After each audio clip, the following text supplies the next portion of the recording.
Hello hello hello, क्या हाल चाल, क्या हाल चाल, क्या हाल चाल। ऑडियो एंड वीडियो क्लियर है तो प्लीज़ एक बार थम्स अप कर दीजिए बेटा। ऑडियो एंड वीडियो क्लियर है तो प्लीज़ एक बार थम्स अप कर दीजिए। Hello hello hello hello hello hello hello hello. क्या हाल चाल रामलाल। अरे क्लास कहाँ भाग गया, अभी तो यही था। लक्ष्य नीट 2014। लक्ष्य नीट के बच्चे हो गया तुम लोग। हम्म। हो गया हो गया हो गया। हेलो हेलो हेलो, क्या हाल चाल, क्या हाल चाल, क्या हाल चाल। ऑडियो एंड वीडियो क्लियर है तो प्लीज एक बार थम्स अप कर दीजिए प्लीज। Hello hello hello. आप सभी बच्चों को एमआर का बहुत बहुत नमस्कार। स्वागत है द सुपर एनर्जेटिक लक्ष्य नीट बैच में। और आज हम लोग लक्ष्य नीट बैच में इलेक्ट्रिक पोटेंशियल एंड कैपेसिटेंस का लेक्चर नंबर 7 लेके आए हैं। तो आज लेक्चर नंबर 7 में हम लोग क्या क्या बात कर रहे होंगे। तो आज का जो हमारा गोल है वो मेजर गोल है होमवर्क। आप में से कितने लोग ये होमवर्क सॉल्व करके आए हैं? कितने लोग आप में से ये होमवर्क सॉल्व करके आए हैं, बताइए फटाफट। करके आए। उसके बाद जो हमारा इस चैप्टर का नेक्स्ट टॉपिक है वो है प्रॉपर्टीज ऑफ कंडक्टर। ये बहुत इंपॉर्टेंट है क्योंकि इस प्रॉपर्टीज के बाद ही आपका नीट पॉइंट ऑफ व्यू से जो बहुत ज्यादा इंपॉर्टेंट चैप्टर टॉपिक होता है, ये तो है ही, उसके बाद कैपेसिटर स्टार्ट हो जाएगा। किया था। अच्छा चल, कुछ सवाल नहीं हुए होंगे, कम से कम सवाल पढ़ के तो आए हो। कुछ कुछ हुए हैं, कुछ कुछ नहीं हुए, कोई बात नहीं। कम से कम सवाल पढ़ के तो आए हो, देख के तो आए हो सवाल। अब करने में तो थोड़ा सा इजी रहेगा, टाइम नहीं मिला। हाँ, कहा है मोदी जी कहाँ गए थे क्या? हाँ, तुम्हारा मीटिंग था ना ओबामा जी के साथ। युगांडा के प्रधानमंत्री हो तुम तो। तुम में से कोई युगांडा का रक्षा मंत्री है, कोई जंगल विकास मंत्री है, कोई रामलाल विकास मंत्री है। युगांडियन जन पतन मंच के सारे कार्यकर्ता हो तुम लोग। तो विदेश दौरा पे थे, है ना, इसीलिए समय नहीं मिल पाया। कुछ लोगों का मीटिंग ओबामा जी के साथ था, कुछ लोगों का मोदी जी के साथ था, कुछ लोग उधर चाइना में मॉन्ग टू गो के साथ मीटिंग करने गए थे। समय नहीं मिला। फाइनेंस मिनिस्टर, हाँ। पैसे के नाम पे चौन्नी की औकात नहीं है फाइनेंस मिनिस्टर। चल। एक तो यार ये गर्मी बहुत परेशान कर देता है।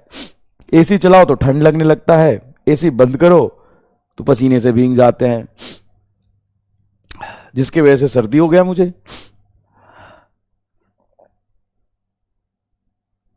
चलिए, G400 G20 की मीटिंग में गए थे। ओ भाई साहब, तुम्हारे लिए तो G420 होगा, G20 थोड़ी ना होगा। तुम में से एकदम 420 गधों को चुना जाएगा और तुम्हारे लिए होगा G420 मीटिंग। चल शुरू करते हैं अपना आगे का कार्यक्रम। तो ये पहला सवाल था।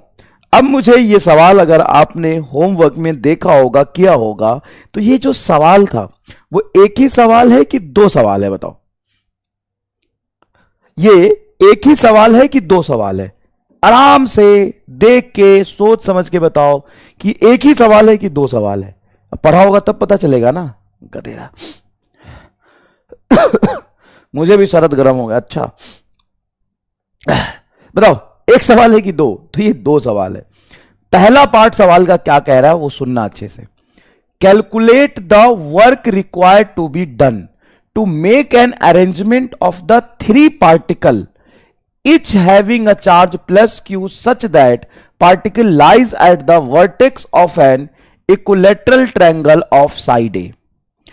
जब तक सवाल में फुल स्टॉप ना आ जाए तब तक सवाल पढ़ते रहो, चाहे तुम्हारी सांस फूल जाए या तुम फूल जाओ, लेकिन सवाल पढ़ते रहो। अंग्रेजी के भिखारी, सवाल समझने का और करने का सबसे पहला तरीका यही होता है कि सवाल को तब तक पढ़ो जब तक फुल स्टॉप ना आ जाए। फुल स्टॉप के बाद ही रुकना, नहीं तो कंफ्यूजन बढ़ जाता है। लिख लो, ये बहुत इंपॉर्टेंट बात है। Calculate the work required to be done to make an arrangement of the three particle each having charge q such that particle lies at the vertex of an equilateral triangle of side A। मतलब हमें बनाना है एक equilateral triangle, और इस equilateral triangle में एक ऐसा arrangement है जिसका साइड A है और इसके कॉर्नर पे 3 चार्ज रखे हैं। इस काम को करने में कितना वर्क डन होगा? तो किसी भी काम को करने में जो वर्क डन होता है वो या तो चेंज इन पोटेंशियल होता है या माइनस चेंज इन पोटेंशियल होता है। बड़ा सिंपल है। और ये कैसे डिसाइड होता है कि वर्क किसका है? Calculate the work required to be done to make an arrangement of the three charge having charge q such that particle lies at the vertical vertex of equilateral triangle। मतलब यहां पे ये नहीं बोला है किसका वर्क है, तो हमेशा एक्सटर्नल एजेंट का वर्क माना जाएगा। और एक्सटर्नल फोर्स का जो वर्क होता है सिंपल चेंज इन पोटेंशियल होता है। क्लियर है?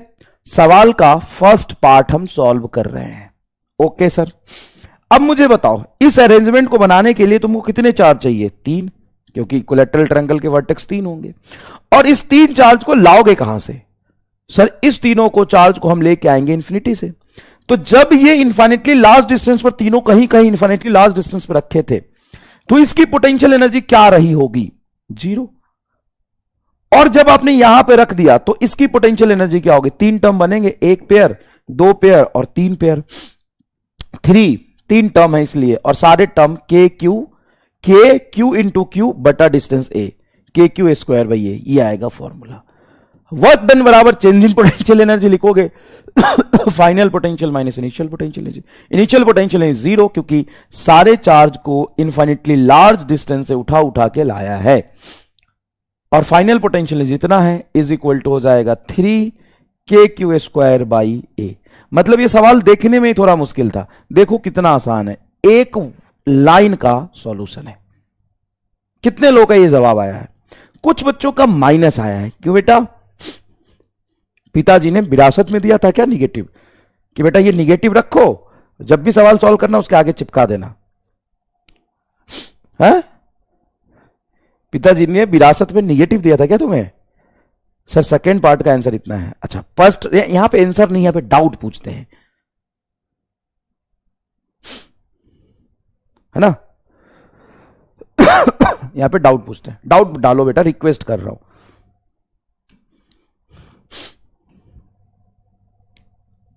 क्या मिला है विरासत में तुम्हें?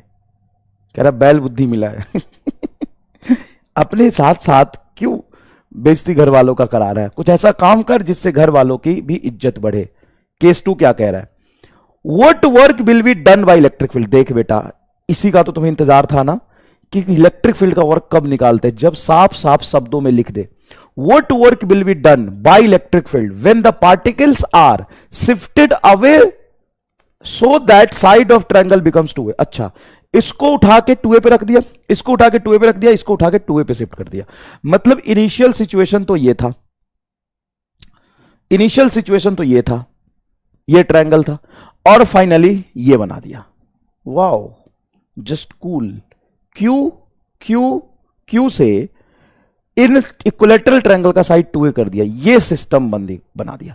ऐसे सवाल खूब सारे पूछे जाते हैं कि यहां से करके वो कर दिया तो बताओ वर्क क्या होगा, उससे करके वो कर दिया तो वर्क कितना होगा। और इसमें सिंपल वर्क है कि इलेक्ट्रिक फील्ड का वर्क है? इलेक्ट्रिक फील्ड का वर्क है। अब तुम जानते हो कि अगर इलेक्ट्रिक फील्ड का वर्क हो, क्या मैं डायरेक्टली लिख सकता हूं ui माइनस यूएफ? अब कुछ जा, मेरे सर पे कुछ जा, ये कहां से आ गया? अरे घनघोर बायोलॉजी, माइनस डेल्टा यू लिख रहा हूं। और चेंज हमेशा होता है फाइनल माइनस इनिशियल, बाहर माइनस, उसको अंदर ले जाओगे तो फाइनल वाला टर्म निगेटिव और minus of minus initial positive.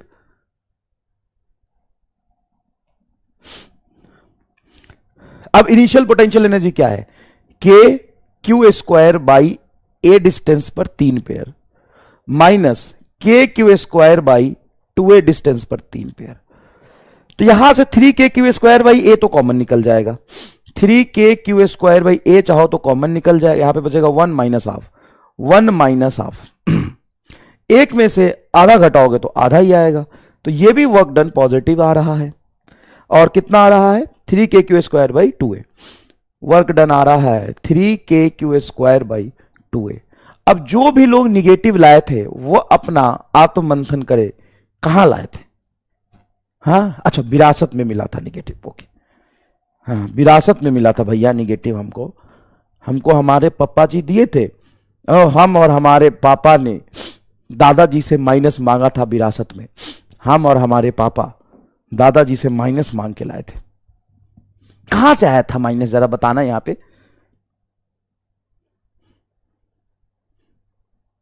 कहां से आया, कि कैसे, क्यों, बस वही छोटी सी कैलकुलेशन मिस्टेक, वही छोटा सा कंसेप्चुअल एरर, जिस चीज को पिछले 7 लेक्चर में शायद हर लेक्चर में मैंने 10 बार बोला होगा, वही गलती,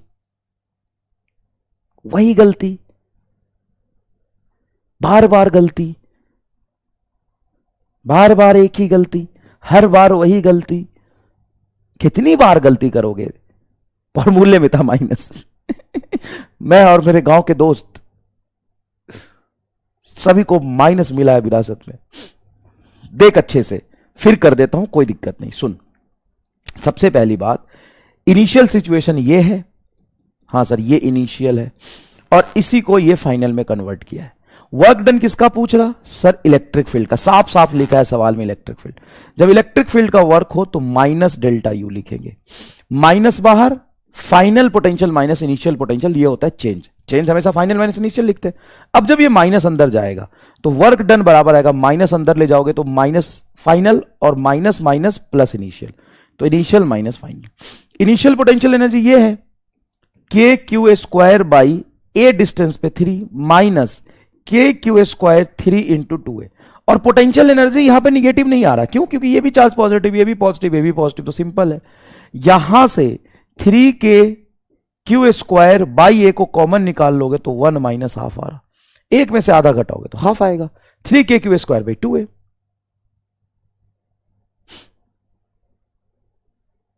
क्लियर है क्या? क्लियर है क्या सर? 3 के क्यू स्क्वायर बाई ए क्यों आया? डिस्टेंस तो 2a है ना।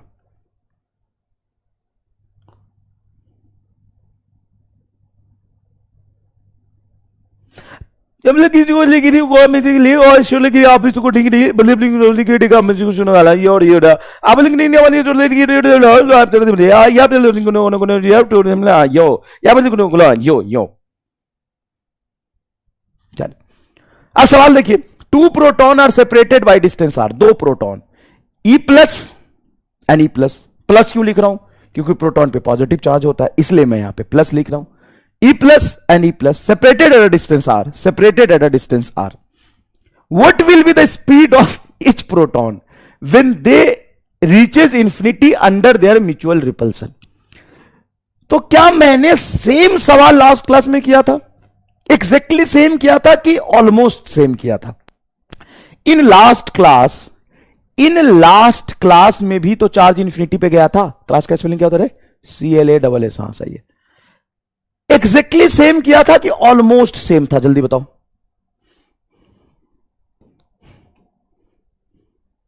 आकांक्षा डाउट मिल गया भाई?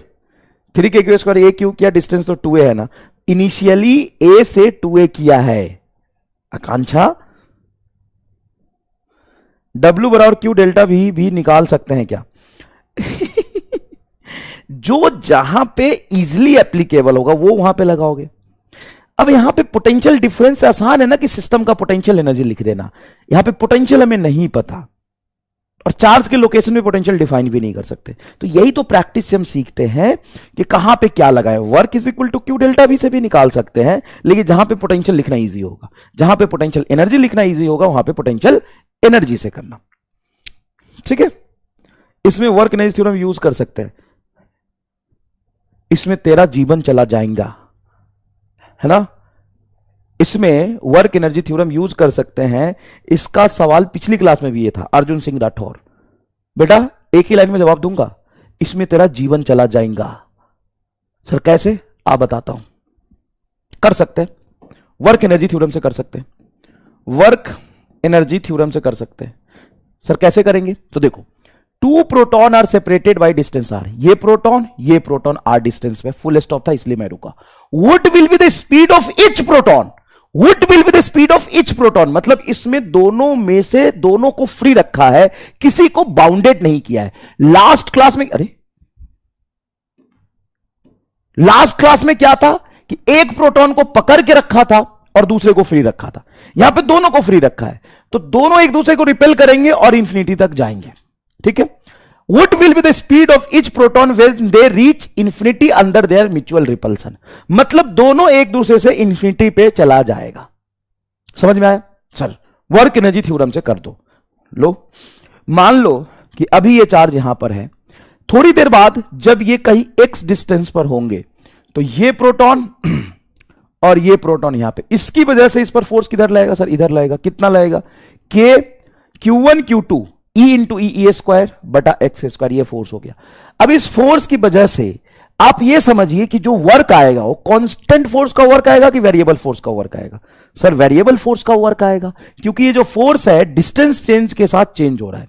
तो छोटा सा dx डिस्टेंस जब आएगा तो इसका वर्क क्या लिखेंगे, तो छोटे से dx डिस्टेंस में छोटा सा वर्क होगा fx इंटू dx। फोर्स बोलो कितना है, के ई स्क्वायर बटा एक्स स्क्वायर इंटू dx, ये आएगा वर्क। फोर्स भी आगे और इस प्रोटॉन का डिस्प्लेसमेंट भी आगे। अब ये वर्क कहां से कहां तक निकालना है, अब ये वर्क निकालना है जब x की इनिशियल डिस्टेंस क्या थी r और फाइनल डिस्टेंस दोनों प्रोटॉन के बीच में क्या हो जाए, इन्फिनिटी। तो छोटा सा वर्क लिख के यहां से चला था तो वर्क कितना होगा इन्फिनिटी तक जाने में, ये टोटल वर्क डन निकालेंगे। और टोटल वर्क डन यही होगा कि इसको 2 से मल्टीप्लाई और कर दूं। तो ये तो एक प्रोटॉन पे था, वर्क ऑन 1 प्रोटॉन। अगर change in kinetic energy work done बराबर चेंज इन काइनेटिक एनर्जी लिखूंगा तो इसमें वर्क तो एक प्रोटॉन पे, दोनों प्रोटॉन पे वर्क कितना हो जाएगा, इसको इंटीग्रेट करके लिखो, करो करते हैं। K e square minus 1 upon x, lower limit r upper limit infinity into 2 क्यों आया, क्योंकि सर एक प्रोटॉन पे जितना आगे ले जाने में वर्क होगा, इस प्रोटॉन पे भी तो पीछे फोर्स लग रहा। सर ठीक है, is equal to final kinetic energy कितना होगा, हाफ एम वी फाइनल का होल स्क्वायर, दोनों प्रोटॉन का काइनेटिक एनर्जी ये लिखा, इनिशियल काइनेटिक एनर्जी 0। चलो भाई अब यहां पर 2 के ये स्क्वायर, तो ये 2 से ये 2 काट सकते हैं, चलो कट गया, कोई दिक्कत नहीं है। अब यहां पे इंफिनिटी रखोगे 1 अपॉन इंफिनिटी क्या होगा 0, माइनस लोअर लिमिट रखो तो माइनस माइनस प्लस नीचे आ जाएगा आर, तो ये हो जाएगा के ई स्क्वायर बाई आर, यहां पे लिमिट पुट करके आ रहा के ई स्क्वायर बाई आर, और इधर है हाफ एम वी फाइनल का होल स्क्वायर, 2 इधर चला जाएगा, m नीचे आएगा, तो 2 के e square by M r का रूट इज फाइनल वेलोसिटी। क्या यहां पे हमने कंजर्वेशन ऑफ मैकेनिकल एनर्जी लगाया, नहीं, क्या लगाया, वर्क एनर्जी थ्योरम लगाया। क्या वही आंसर आया जो वर्क एनर्जी थ्योरम से आना चाहिए, मतलब जो मैकेनिकल एनर्जी थ्योरम से आना चाहिए था। हाँ, अब बताओ कि छोटा सा वर्क लिखना, फिर उसको इंटीग्रेट करना, इंटीग्रेट करके लिमिट रखना, टोटल वर्क निकालना, फिर ये आंसर निकालना, क्या थोड़ा लेंदी है। हाँ, लेकिन बाप को अंडर एस्टिमेट मत करना। सर फिर से समझाइए, तेरे बस का ही नहीं है तो क्यों समझाओ, छोड़ दे। इसको दूसरे मेथड से किया जा सकता है। हाँ, किससे, वर्क एनर्जी थ्योरम से, conservation of mechanical energy theorem, sorry work energy theorem से अभी किया, conservation of mechanical energy theorem, kinetic energy plus potential energy initial बराबर बिना इंटीग्रेशन के, बिना लिमिट पुट किए सीधा इनिशियल और फाइनल सिचुएशन पे जाओ। कंजर्वेशन ऑफ मैकेनिकल एनर्जी कहता है initial kinetic energy, initial potential energy बराबर final kinetic energy, final potential energy. अब जब मैं इसको रिलीज कर रहा था बेटा, तो ये रेस्ट में था क्या, हाँ, ये भी रेस्ट में था क्या, हाँ, तो काइनेटिक एनर्जी क्या होगा 0। पोटेंशियल बोलो सर, के ई इंटू ई स्क्वायर बटा, दोनों पॉजिटिव चार्ज है, दोनों के बीच में डिस्टेंस आर, क्या ये पोटेंशियल एनर्जी होगा जब रिलीज कर रहे थे इनिशियली, हाँ। फाइनली काइनेटिक एनर्जी क्या होगा, फाइनल काइनेटिक एनर्जी होगा हाफ एम वी स्क्वायर। कितने चार्ज है सर, चार्ज तो प्रोटॉन 2 है ना, कुछ गलत किया क्या मैंने उसमें, 2 प्रोटॉन है तो 2 से मल्टीप्लाई करोगे और इंफिनिटी पे पहुंच जाएगा तो फाइनल पोटेंशियल इज 0, तो 2 से 2 कैंसिल होगा, k e square by r is equal to m v square, तो v इज इक्वल टू आ रहा बेटा के ई स्क्वायर बटा एम आर का रूट, यहां पे आ रहा 2, कुछ तो गलत किया मैंने, देख लेता हूं कि मैंने क्या गलत किया है। टोटल वर्क डन तो यही लिखेंगे यार,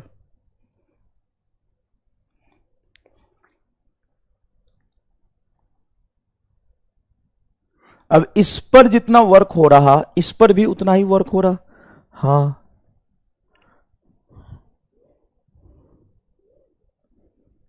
total work done is equal to change in kinetic energy, total work done is equal to change in kinetic energy.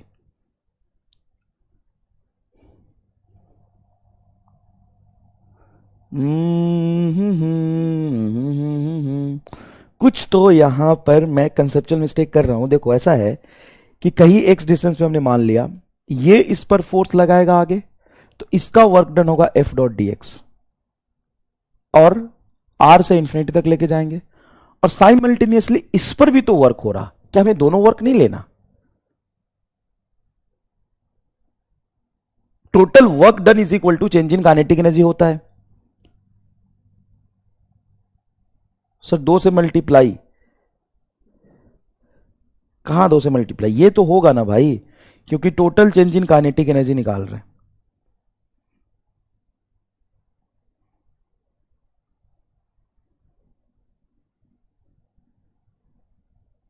चलो मैं इसमें बता देता हूं कहां पे क्या कंसेप्चुअल एरर आ रहा होगा, वो मैं बता देता हूं। हालांकि कर सकते हैं इसको वर्कनेस थ्योरम से भी, क्यों प्रॉब्लम आ रहा है ये मैं सोच के थोड़ा सा बता दूंगा बेटा। लेकिन ये यहां पर हम वर्क एनर्जी थ्योरम्स नहीं करके सीओएमई से क्यों कर रहे हैं, ये रीजन बताओ। सीओएमई से क्यों कर रहे हैं? सीओएमई से करने का रीजन ये था,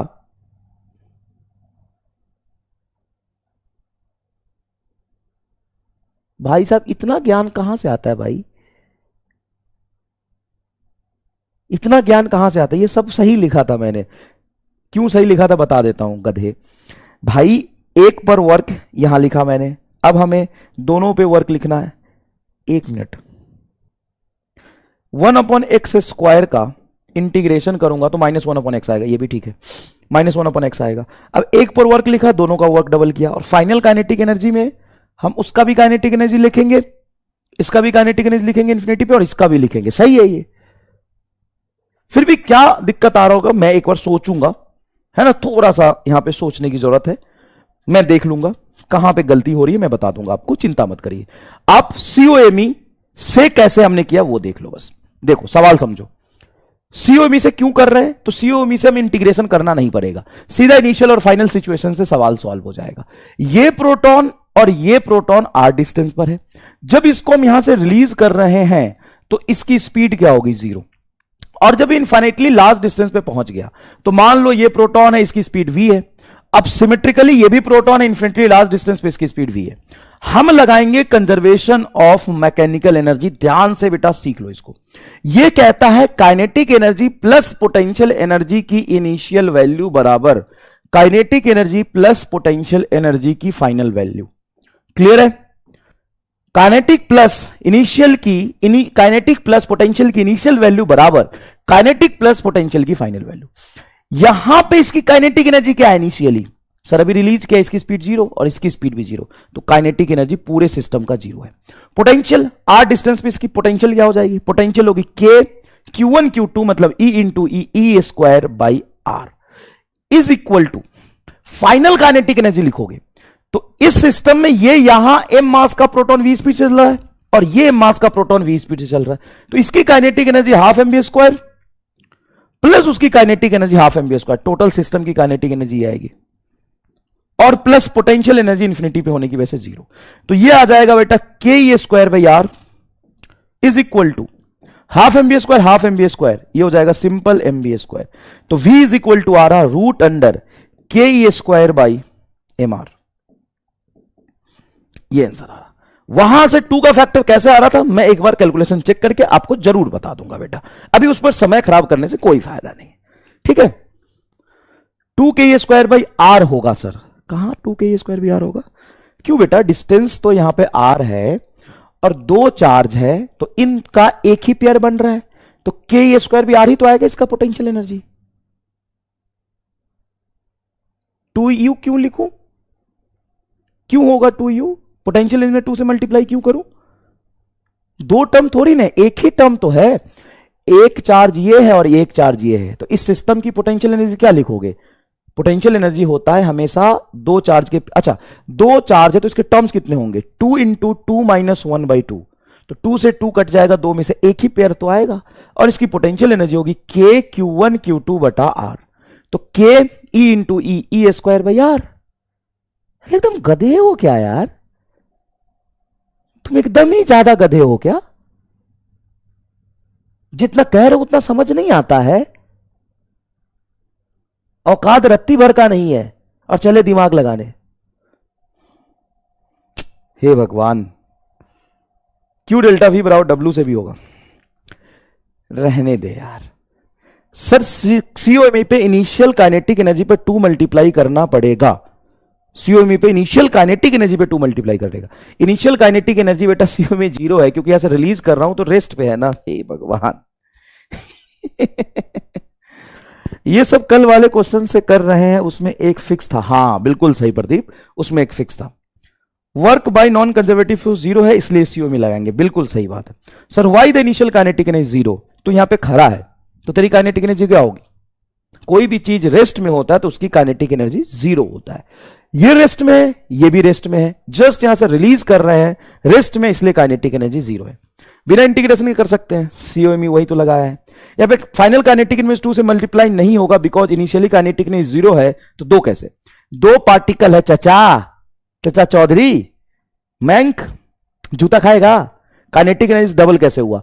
इसका kinetic energy half m v square, उसका kinetic energy half m v square, 2 particle है। सर एमवी क्यों? सिर्फ वी नहीं ले सकते? कहां भाई? चार्ज पे एमवी क्यों?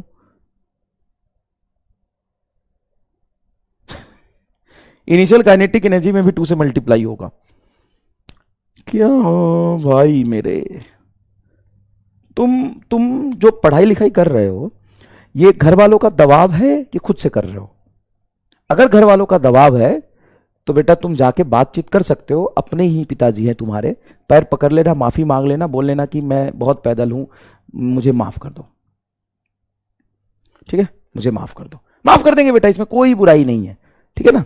नेक्स्ट देखो, the work done in slowly moving an electron of charge e and mass m from a point A to B. एक इलेक्ट्रॉन है भाई साहब, इस इलेक्ट्रॉन को जिसका मास एम है, चार्ज ऑब्वियस सी बात है ई निगेटिव होगा, मास एम है, इसको ए से बी तक हम लेके जा रहे हैं along a semi circular path and shown in a figure in a vertical plane in the field of charge q. अब इस क्यू चार्ज के फील्ड में, इस क्यू चार्ज के फील्ड में इस इलेक्ट्रॉन को ए से उठाया और सेमी सर्कुलर आर्क से उठाकर बी पे रख दिया, तो टोटल वर्क डन कितना होगा, यही पूछा है। Work done in slowly moving an electron, किसका वर्क नहीं दिया हुआ है, तो क्या मैं कह सकता हूं कि वर्क बाय एक्सटर्नल फोर्स पूछ रहा होगा? Okay, work done by external force जब मैं यहां पे लिखूंगा तो वो होगा change in potential energy. Okay, अगर मैं यहां पे चेंज इन पोटेंशियल एनर्जी लिखूं तो ग्रेविटेशनल फील्ड भी कंसीडर करना पड़ेगा। सर आप तो अभी तक जितने सवाल किए तो ग्रेविटी फ्री स्पेस में किया था। हां, क्योंकि ऑप्शन में मुझे कहीं mg नहीं लिखा हुआ था, सवाल में भी ग्रेविटी का इफेक्ट कंसीडर करने के लिए नहीं बोला था, तो हमेशा ग्रेविटी को हम नेग्लेक्ट करेंगे। लेकिन ऑप्शन में दिया हुआ है, लेकिन सवाल में तो नहीं लिखा सर। ऑप्शन भी सवाल का पार्ट होता है घनघोर बायोलॉजी। क्या समझते हो? सवाल अलग, ऑप्शन अलग। पहले सवाल पढ़ लिया, सॉल्व कर लिया, फिर ऑप्शन मिलाते हैं, नहीं, ऑप्शन भी सवाल का पार्ट होता है। कुछ चीजें ऑप्शन में हिडन होती है। अब ऑप्शन देख के स्मॉल जी की चर्चा है, मतलब ग्रेविटेशनल फील्ड भी कंसीडर करना है, तो आपको क्या लिखना है? Delta U electrostatic plus delta U gravity.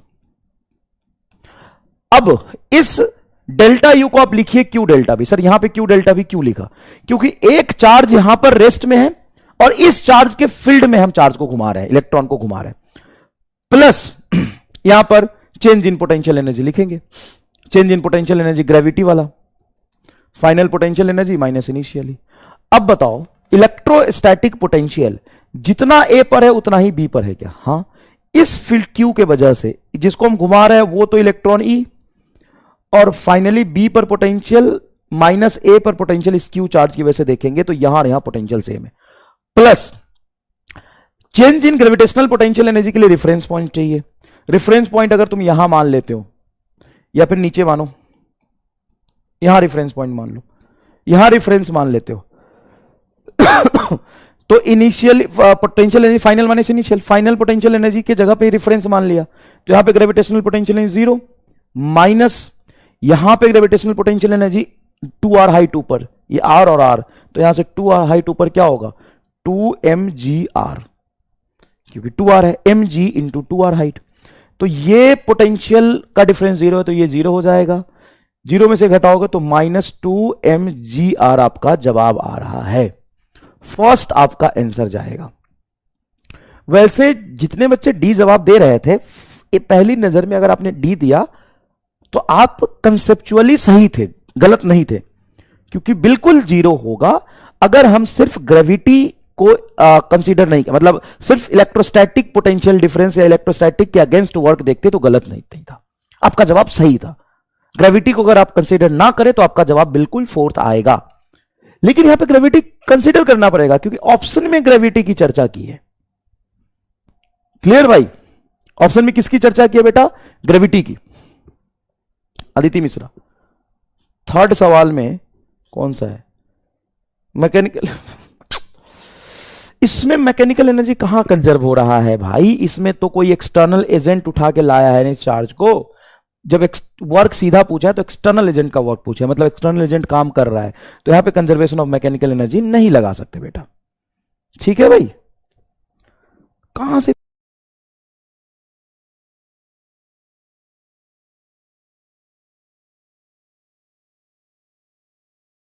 मजा ही आ जाता है डाउट पढ़ के तुम्हारे।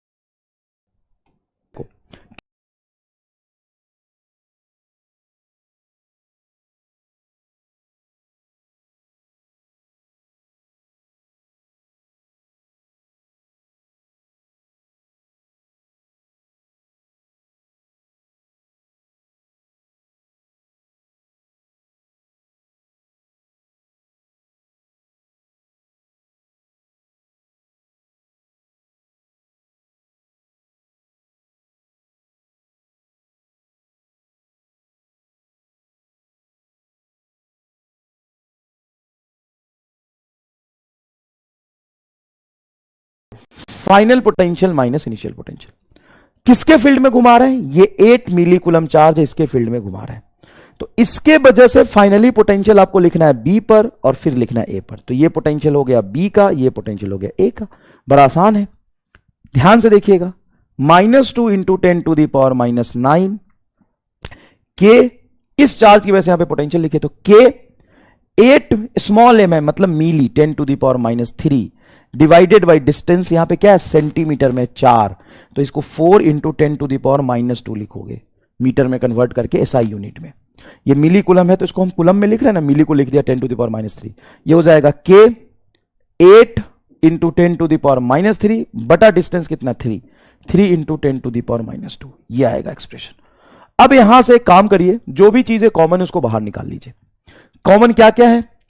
तो -2 इंटू 10⁻⁹ के बाहर निकल जाएगा, के की वैल्यू होती 9 इंटू 10⁻⁹, यहां से चार्ज बाहर निकल जाएगा 8 इंटू 10⁻³ बटा ये 10⁻² बाहर निकल जाएगा, तो अंदर क्या बचा? अंदर बचा 1/4 माइनस 1/3, ये बचा अंदर। अब यहां पे कैलकुलेशन ये वाला पार्ट कर लीजिए आराम से, कोई जल्दीबाजी नहीं। 10 का पावर +9, ये क्या था 8 इंटू 10⁻³ है, ये 9 मत समझना, ये +9 ये -9 कट गया।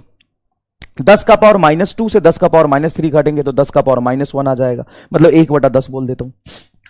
अब 8 दूना 16 इंटू 9, तो ये हो जाएगा तुम्हारा 8 multiply two 16 divided by 10, 1.6 multiply 9, ऐसा लिख सकता हूं। ठीक है, ये पूरा सॉल्व कर लिया। यहां पर ध्यान से देखो, तो एलसीएम लोगे तो ये आ जाएगा 12 और ये होगा 3 - 4 विथ निगेटिव साइन पहले से था। ठीक है भाई? अब यहां पर ध्यान से देखो, तो ऊपर आ जाएगा माइनस माइनस प्लस, ये 12 3 से काटोगे तो ये हो गया तुम्हारा 3 और ये हो गया तुम्हारा 4 और 4 चौका 16, मतलब ये हो जाएगा तुम्हारा 0.4, 4 3 12, 1.2 जूल के आसपास आ रहा है। ये रहा सेकेंड, देखो ना 0.4 मल्टीप्लाई 3 तो 1.2 जूल, ये 1.2 जूल आ रहा। क्लियर है क्या?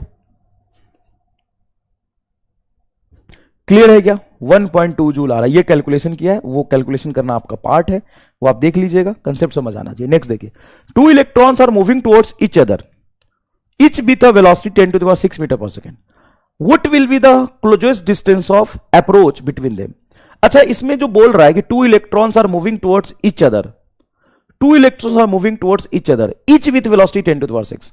मतलब ये साहब इलेक्ट्रॉन है और ये 10 का पावर 6 मीटर पर सेकेंड से दूसरा इलेक्ट्रॉन है वो भी 10 to the power 6 metre per second से एक दूसरे की तरफ जा रहा है। तो इनिशियली कितने डिस्टेंस पर थे वो? आर इनिशियल कितना था? उनके बीच का डिस्टेंस तो नहीं दिया हुआ है। जब ना दिया हो तो हम मानेंगे कि वो लास्ट डिस्टेंस पर थे, और लास्ट डिस्टेंस पर पोटेंशियल क्या होता है? 0। तो 2 electron are moving towards each other each with a velocity 10 to the power 6 metre per second. What will be the closest distance of approach between them? अब दोनों इलेक्ट्रॉन एक दूसरे की तरफ आ रहा है, दोनों पे कौन सा फोर्स लगेगा? इलेक्ट्रोस्टैटिक फोर्स लगेगा, रिपल्सिव, तो इसकी स्पीड कम होती जाएगी।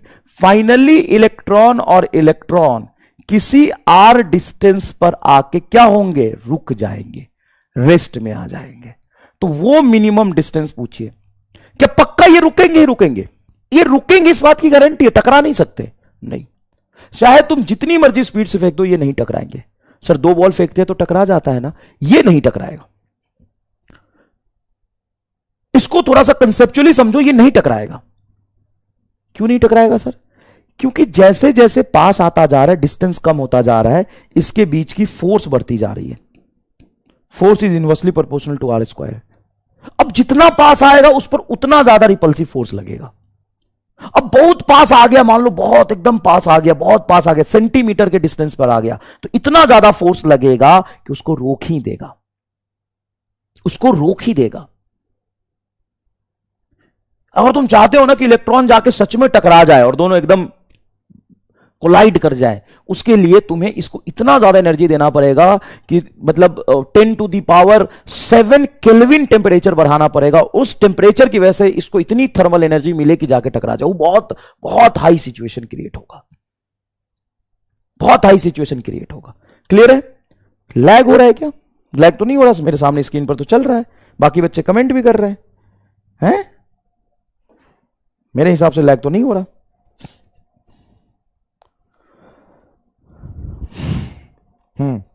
पीयूष अग्रवाल, ग्रेविटी के अगेंस्ट वर्क नहीं होता है क्या? 11वीं पढ़ लिए होते ना तो इतना लल्लू वाला सवाल नहीं पूछते भाई साहब। ले, अगर मैं इस पार्टिकल को धीरे धीरे यहां से यहां तक लाऊंगा तो मुझे वर्क नहीं करना पड़ेगा। मतलब कोई तुम्हें पकड़ के ऊपर ले जा रहा है तो उसको वर्क नहीं करना पड़ेगा, धीरे धीरे ले जा रहा है तो। कैसे लल्लू हो भाई, कितना लल्लू हो। और लास्ट क्वेश्चन जो कह रहे हैं ना रिपीट करने के लिए, लास्ट क्वेश्चन में रिपीट के नाम पर सिर्फ और सिर्फ कैलकुलेशन कह रहे हो तुम, और कुछ तो कह नहीं रहे। क्योंकि जिस चार्ज को घुमा रहे वो चार्ज मैंने यहां लिखा है, और जो चार्ज रेस्ट में उसके वजह से फाइनल माइनस इनिशियल पोटेंशियल लिखा है। तो इसको सॉल्व नहीं कर सकते? थोड़ा सा कर सकते हैं, करिएगा बेटा, खुद कलम चलाइएगा, ठीक है। अब देखिए, तो यहां पर हम लगाएंगे सीओमी, क्योंकि सिर्फ इलेक्ट्रोस्टैटिक रिपल्सिव फोर्स लग रहा है जो कंजर्वेटिव है। यहां पर सिस्टम की initial potential energy plus initial kinetic energy, potential plus kinetic की इनिशियल वैल्यू बराबर पोटेंशियल प्लस काइनेटिक की फाइनल वैल्यू। अब मुझे बताओ, इनिशियली सिस्टम की पोटेंशियल एनर्जी क्या है? इनफाइनेटली लास्ट डिस्टेंस पर है, तो इनफाइनेटली लास्ट डिस्टेंस पोटेंशियल क्या हो जाएगा? 0। काइनेटिक, सर एक इलेक्ट्रॉन की kinetic energy half MB square, वैसे 2 इलेक्ट्रॉन है तो मल्टीप्लाई कर देंगे। फाइनली जब ये रेस्ट में आ गए, आर डिस्टेंस पर इनका पोटेंशियल क्या होगा? के, ये भी निगेटिव, माइनस माइनस प्लस ई स्क्वायर बटा आर मिनिमम, और इनका काइनेटिक 0। क्यों? क्योंकि रुक गया ना, रेस्ट में आ गया। अच्छा ओके, इस 2 से ये 2 कट जाएगा, आर मिनिमम की वैल्यू हमें निकालनी है, तो r minimum is equal to k e square by m v square. और ये चीज लास्ट क्लास में भी मैंने करा दिया था क्या? हाँ सर, आपने कराया था ना, r minimum inversely proportional to v square आ गया था। हाँ जी, अब इसकी वैल्यू हमें निकालनी है। चलो कैलकुलेट कर लेते हैं। आर मिनिमम, के की वैल्यू बोलो, 9 into 10 to the power 9 multiply, e क्या है? Electronic charge. इलेक्ट्रॉनिक चार्ज क्या होता है? इलेक्ट्रॉनिक चार्ज होता है 1.6 into 10 to the power minus 19 उसका whole square, 1.6 into 10 to the power minus 19 का होल स्क्वायर बटा मास ऑफ इलेक्ट्रॉन होता है 9.1 into 10 to the power minus 31 multiply, v क्या है? वी है 10 का पावर 6 मीटर पर सेकेंड, उसका स्क्वायर मतलब 10 का पावर 12। अब ये पूरा एक्सप्रेशन आपको अच्छे से कैलकुलेट करना है। अब इसमें घबराने की जरूरत नहीं है। क्यों भाई? क्योंकि 9.1 से 9 कैंसिल कर सकते हो अप्रोक्सीमेटली, कोई दिक्कत नहीं आता यहां पर। सर ठीक है। अब यहां पे देखोगे तो 1.6 का होल स्क्वायर ही तो करना है। अब 1.6 का होल स्क्वायर करोगे तो 2.25 समथिंग आएगा, मतलब 2.5 के समथिंग आएगा, मतलब यही दोनों में से कैंसर हो सकता है, ये दोनों तो होगा नहीं। अब जब पावर को देखोगे तो 10 का पावर ये है 9 और 10 का पावर -38 आएगा। ये 10 का पावर 9 से 10 का पावर 12 कैंसिल करोगे तो 10 का पावर 3 नीचे आ जाएगा। तो 10 का पावर -38 डिवाइडेड बाई 10 का power -31 divided by 10 to the power 3। Very easy.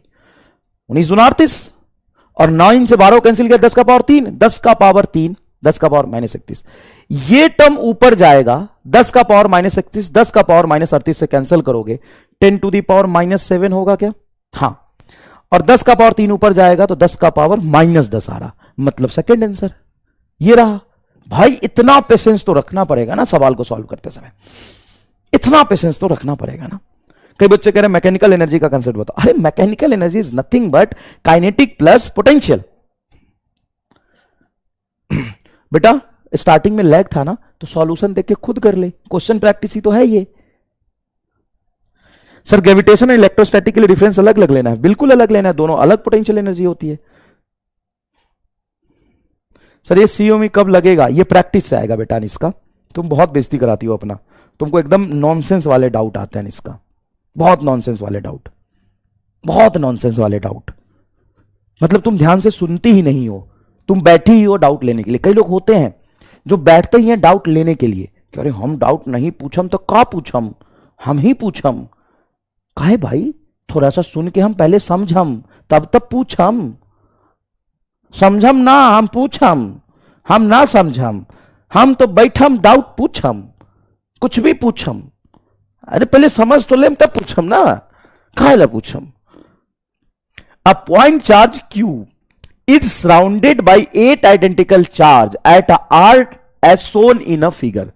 मतलब एक Q चार्ज सेंटर पे रखा और R डिस्टेंस के सर्कुलर पाथ पे, मतलब R रेडियस के सर्कुलर पाथ पे 8 आइडेंटिकल चार्ज इक्वी डिस्टेंस पे रख दिया। ओके ये सिचुएशन है। Okay how much work is done by the force of electrostatic repulsion when the point charges at the centre is remove to infinity. Point charges the centre remove to infinity, मतलब किसको हम infinity पर लेके जा रहे हैं? इस charge को। पहले सेंटर पे था, इसको उठा के हमें इंफिनिटी पे रखना है। कहां पे रखना है? इंफिनिटी पे रखना है। कौन रखेगा? किसका वर्क पूछा है? तो देखो बेटा साफ साफ शब्दों में लिखा है how much work is done by force of electrostatic repulsion. क्या आपको जो मैं पहले दिन समझा रहा था उस चीज का फील आ गया कि वर्क दो एजेंट का हमेशा पूछा जाता है, या तो इलेक्ट्रोस्टैटिक होगा वर्क पूछेगा तो, और नहीं तो सिंपल वर्क होगा, सिंपल एक्सटर्नल वर्क होता है। तो बताओ यहां पे वर्क बराबर डेल्टा यू लिखोगे कि माइनस डेल्टा यू लिखोगे? Minus delta U. क्यों? इलेक्ट्रोस्टैटिक का फोर्स है, इलेक्ट्रिक फोर्स का वर्क पूछ रहा है। Minus final potential energy minus initial potential energy, minus अंदर ले जाओगे तो ये होगा you initial minus you final. अब ध्यान से सुनो, जिस चार्ज को आप उठा के लेके जा रहे हो उसी में वर्क करना पड़ रहा है। हाँ, तो जब ये चार्ज यहां था तो इसमें कितना एनर्जी स्टोर था, जब ये चार्ज यहां चला गया तो इसमें कितना एनर्जी स्टोर है। यही तो जिस चार्ज को आप घुमा के लेके जा रहे हो, या इसको डेल्टा यू को डेल्टा वी लिख सकते हो। क्यू जिसको घुमा के लेके जा रहे हो, डेल्टा वी, दोनों से सेम ही आंसर आएगा। मुझे बताओ you initial minus you final, final potential energy तो जीरो हो गया क्योंकि चार्ज को इन्फिनिटी पे रख दोगे तो इसमें स्टोर्ड पोटेंशियल एनर्जी क्या हो जाएगा? जीरो, क्योंकि इससे इन्फिनिटली लास्ट डिस्टेंस पे। और जब ये यहां पे था तो इन आठों की वजह से इसमें कितना एनर्जी स्टोर था? बहुत आसान है लिखना, k q into q at a distance r. इसका पोटेंशियल एनर्जी इसके साथ जो स्टोर होगा q into q, q square by r, और ऐसे ऐसे 8 पेयर बनेंगे, इसके साथ ये, इसके साथ ये, इसके साथ ये। इसको तो हम नहीं छेड़ रहे हैं ना, तो हम सिर्फ इसमें स्टोर पोटेंशियल एनर्जी देखेंगे। तो ये हो जाएगा 8k Q square by are. ये रहा सेकंड बी। यस बिल्कुल सही है जवाब बेटा B. A positively charge ring in a YZ plane, एक पॉजिटिवली चार्ज रिंग है वाईजेड प्लेन में, मतलब आप कह सकते हो ये वाई है और ये बेटा आपका एक्सिस है जेड, ये एक्सिस है एक्स, है ना, ये वाईजेड प्लेन में आपका रिंग है। A positive charge ring in a YZ plane with the centre at origin, a positive test charge q not held at origin is released along the x axis, then its speed, मतलब यहां से positively charge ring है ना, हाँ positively charge ring के centre पर exactly रखोगे किसी भी चार्ज को तो रेस्ट पे रहेगा, क्योंकि सेंटर पर इलेक्ट्रिक फील्ड जीरो होता है, तो इसको रेस्ट यहां पे रखोगे तो रेस्ट पे रहेगा। लेकिन इस क्यू नॉट को हल्का सा आगे डिस्टर्ब करके रिलीज किया, मतलब यहां से जस्ट हल्का सा आगे क्यू नॉट को रख के छोड़ दिया, तो इस पॉजिटिव चार्ज पर यह पॉजिटिव चार्ज कैसा फोर्स लगाएगा, रिपल्सिव, और इस रिपल्सिव की वजह से ये क्यू नॉट आगे भागता जाएगा। अब जैसे जैसे ये क्यू नॉट चार्ज आगे भागता जाएगा इसकी स्पीड क्या होगी, continuously increasing, continuously decreasing, first increasing then decreasing, first decreasing then increasing. इसके लिए मैं चाहता हूं कि मैं पोल क्रिएट कर दूं। अब आराम से सिचुएशन को एनालाइज करके जवाब देना। ये इलेक्ट्रोस्टैटिक्स और काइनेमेटिक्स दोनों का एक मिक्सचर है ना, दोनों का बहुत जोरदार मिक्सचर है। बढ़िया सवाल, बढ़िया सवाल।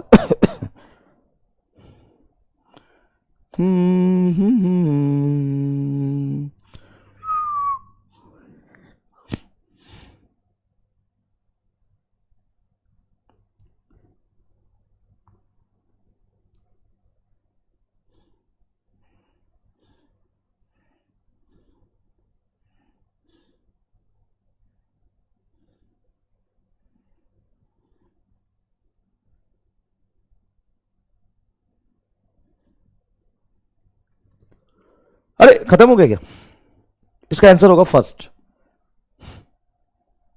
23% लोगों ने सही जवाब दिया, और ये जो 50% लोग हैं ना थर्ड, ये बात आपका दर्शाता है कि आपका 11th कितना खराब है बेटा।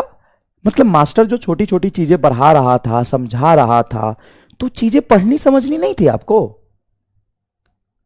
मतलब पूरा खराब कर लिया आपने। बिल्कुल ही कोई आपको सेंस नहीं पता, वेलोसिटी, फोर्स, एक्सीलरेशन क्या होता है कुछ नहीं पता। मतलब यहां पर 80% लोगों ने गलत जवाब दिया है। ये सारे ऑप्शन सही जवाब है फर्स्ट, इंक्रीजिंग कंटिन्यूअसली।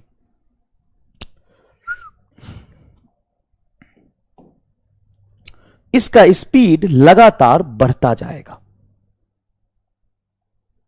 अच्छा मान लो, चलो एक एग्जांपल से बताता हूं। मान लो कि ये स्मूथ सरफेस है, स्मूथ सरफेस मतलब कोई फ्रिक्शन नहीं लग रहा, ठीक है, और यहां पे तुम बैठे हो, यहां पे तुम बैठे हो, मैं आया और तुमको एक लात मारा, मतलब तुम पर फोर्स लगाया आगे की तरफ, एक लात मारा, ऐसे तुम बैठा था यहां पे ऐसे ऐसे बैठा था, और ऐसे एक लात मारा एकदम खींच के, तो क्या होगा सर, लात मारोगे तो थोड़ा सा स्पीड हम गेन कर लेंगे, इधर फ्रिक्शन है नहीं कि स्पीड को अपोज करे, तो क्या ये इसी स्पीड से हमेशा चलता रहेगा? हां, क्योंकि फ्रिक्शन नहीं है ना अपोज करने के लिए, तो इसी स्पीड से ये चलता रहेगा। अब क्या हुआ कि तुम थोड़ा आगे गए, फिर मैंने मारा एक लात, चल चल चल चल, फिर आगे एक लात मारा, फिर आगे एक लात मारा, फिर आगे एक लात मारा, और लगातार मैं लात मारता हुआ तुमको लेके जा रहा हूं। और कहां लात मार रहा हूं? आगे ही लात मार रहा हूं। तो सर आगे ही फोर्स लगेगा, हां, भले ही जब तुम एकदम मरे से हालत में हो जाएगा तो धीरे धीरे लात मारूंगा, लेकिन लात मारना नहीं छोड़ूंगा, लगातार मैं आगे लात मारता जा रहा हूं।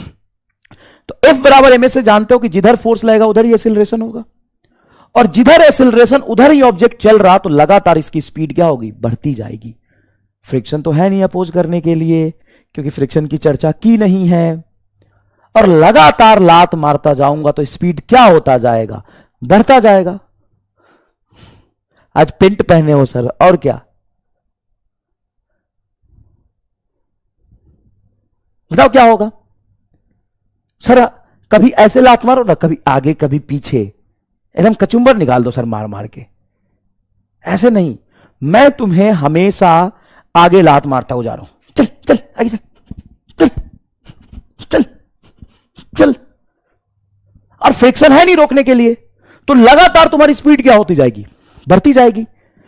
अब वही चीज यहां है, ये रिंग है, रिंग पे कैसा चार्ज है सर? पॉजिटिव चार्ज है, और यहां पर थोड़ा सा आगे से एक पॉजिटिव क्यू नॉट चार्ज को छोड़ा, तो इस रिंग की वजह से इलेक्ट्रिक फील्ड किधर होगा सर? आगे। और जिधर इलेक्ट्रिक, अरे सिंपल सी बात है, ये पॉजिटिव चार्ज, ये भी पॉजिटिव चार्ज, तो रिपल्सन होगा। रिपल्सन की वजह से इस पर फोर्स कहां लगेगा? आगे। तो आगे भागेगा, ये स्पीड गेन करेगा। अब थोड़ा आगे जाएगा, मान लो यहां आ गया, और इसकी स्पीड कुछ v है। अब बताओ इसके और इसके बीच में कैसा फोर्स लगेगा सर? रिपल्सन। तो जिधर चार्ज जा रहा है उधर ही फोर्स लग रहा है ना? हां, जिधर चार्ज जा रहा है उधर ही फोर्स लग रहा है। भले इस फोर्स की वैल्यू कम हो गई, लेकिन लग तो आगे ही रहा है ना फोर्स। और जब तक फोर्स या एक्सीलरेशन वेलोसिटी की डायरेक्शन में लग रहा हो, तब तक उसका स्पीड बढ़ता जाएगा, आगे ही धक्का मार रहा है। जब चार्ज यहां भी पहुंच जाएगा, पॉजिटिव चार्ज, और मान लो किसी v स्पीड से चल रहा, तो ये रिंग उस पर कहां धक्का मारेगा? बोला भाग यहां से, भाग, चल, हे, हे, हे। तो लगातार फोर्स कैसा है? रिपल्सिव मोशन की डायरेक्शन में। तो इसकी स्पीड क्या होती जाएगी? बढ़ती जाएगी। कितना बड़ा चोमू हो बताओ। तो चोमू मैं क्या बोलूं, मतलब तुम जल्दीबाजी करते हो, पहले सिचुएशन को समझते नहीं हो, विजुअलाइज नहीं करते हो, थोड़ा पेन नहीं चलाते हो, देखते नहीं हो कैसे कैसे जाएगा, तो फोर्स कहां कहां कैसे लगेगा। तो लगा सर दूर जाएगा तो घट जाएगा, ये क्या होता है? दूर जाएगा तो घट जाएगा। ये क्या तरीका है यार? क्या घट जाएगा? फोर्स घट जाएगा, लेकिन फोर्स लगेगा तो रिपल्सिव, आगे ही फोर्स लगता रहेगा, और आगे पार्टिकल जा रहा तो फिर उसकी वेलोसिटी को बढ़ाता जाएगा। दूर जाएगा तो घट जाएगा। अरे क्या घट जाएगा? फोर्स। लेकिन फोर्स लगता रहेगा ना, कम ही लगे लेकिन फोर्स तो लगता रहेगा ना। दूर जाएगा तो घट जाएगा। और ये क्या जवाब दिया? First increasing then decreasing. तो पहले तो स्पीड बढ़ेगी, ठीक है, और बाद में डिक्रीज कौन करेगा? क्यों डिक्रीज होगा बाद में, सोचा तूने? नहीं सर, दूर जाएगा तो घट जाएगा, दूर जाएगा तो घट जाएगा।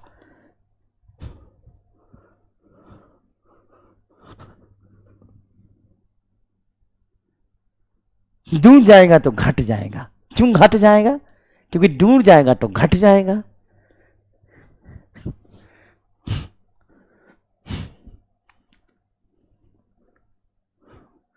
समझ आया? अरे भाई देखो, ये पॉजिटिव है और ये भी पॉजिटिव है, तो रिपल्सन, आगे फोर्स लगेगा तो इसकी, आगे धक्का लगेगा तो इसकी स्पीड आगे गेन होगी। मान लो चार्ज पार्टिकल जब यहां भी पहुंच गया और किसी v स्पीड से चल रहा है, अब स्पीड कम करने वाला तो कोई नहीं, रेसिस्टिव फोर्स तो है नहीं। ये क्या कर रहा है? ये आगे धक्का मारेगा, भले ही कम फोर्स से धक्का मारे, लेकिन धक्का तो आगे ही मारेगा ना। बढ़िया सवाल था तुम जैसे घनघोर के लिए। चल नेक्स्ट, यहां देख, सवाल अच्छे से समझना, सिचुएशन पढ़ना। अ point charge Q is held at the centre of circle of radius R। Point charge देखो, ये Q, इसको यहां पर रख दिया, इसको यहां पर रख दिया फिक्स्ड, इस Q चार्ज को यहां पे रख दिया स्मॉल r के रेडियस के सेंटर पे, स्मॉल r रेडियस के सर्कुलर पाथ के सेंटर पे रख दिया। B and C are the 2 points on the circumference. B और C 2 पॉइंट बनाया सर्कमफ्रेंस पर, ये B है और ये C है। इस चार्ज की वजह से B और C पर पोटेंशियल सेम होगा। And A is the point outside the circle, ये यहां पे है point. If WAB represent the work done by electric field, work done by electric field in taking a charge Q0 from A to B, मतलब Q0 charge को A से B तक ले जाने में जो वर्क हुआ है वो तुम्हारा वर्क है WAB, होगा Q इंटू डेल्टा V। और WAB represent the work done from A to C, A से C तक ले जाने में जो वर्क हुआ है वो WAC हुआ है, Q0 चार्ज को ही लेके जाने में। तो ऑब्वियस सी बात है, क्या दोनों केस में इलेक्ट्रोस्टैटिक का वर्क है तो माइनस आएगा, बिल्कुल सही बात है। क्या दोनों ही केस में वर्क डन सेम आएगा? हाँ, और कुछ ना कुछ वर्क होगा। क्यों?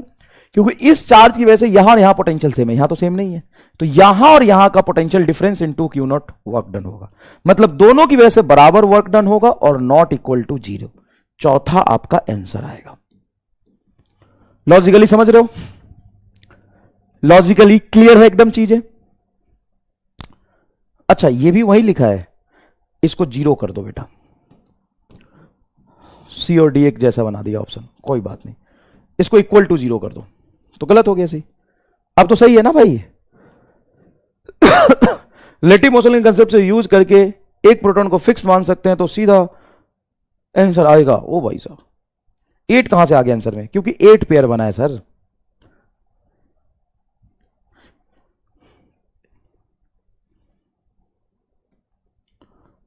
एट पेयर बना है बेटा, फोर्थ ऑप्शन यस। क्या पूछ रहा है इसमें, कंसेप्ट लगा सकते हैं कि क्या बोल रहा है सर, फोर्स से लेकर काम लगेगा तो पहले जो स्पीड जाएगा वो ज्यादा फोर्स की वजह से, क्या फिर वो कम फोर्स लगने पर स्पीड कम नहीं होगी? कम फोर्स लगने पर स्पीड कम होगी। बहुत बढ़िया।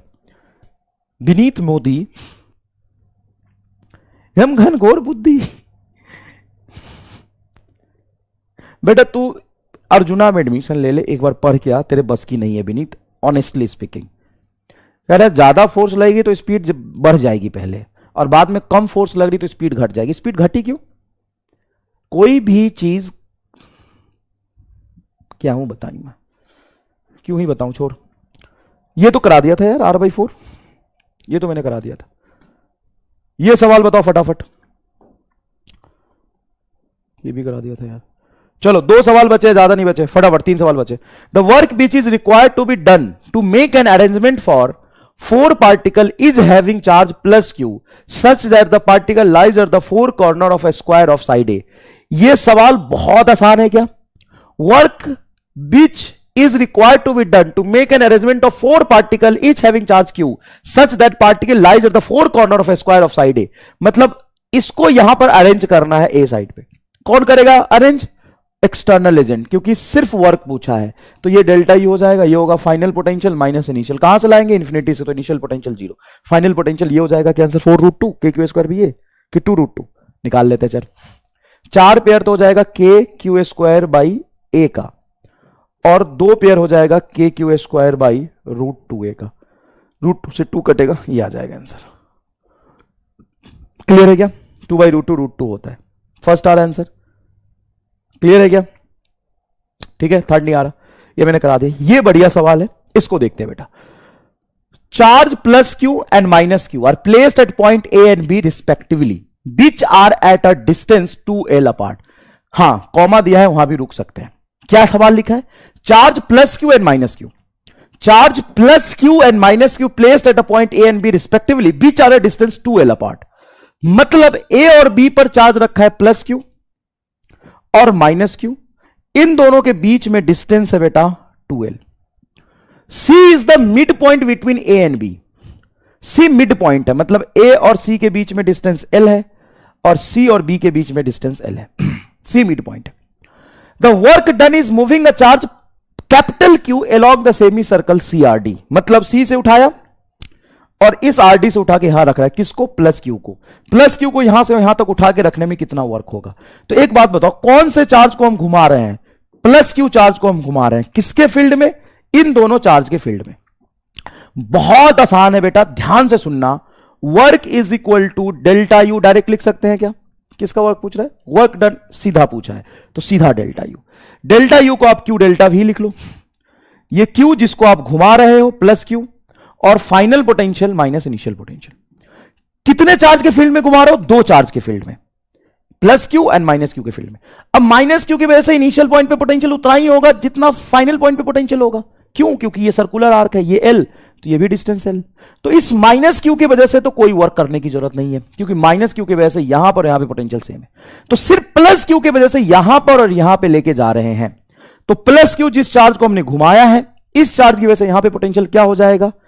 के Q by 3l, L L L 3l final potential, minus के स्मॉल क्यू है, sorry small q by 3l minus के क्यू बाई सिंपल एल, सी पर पोटेंशियल।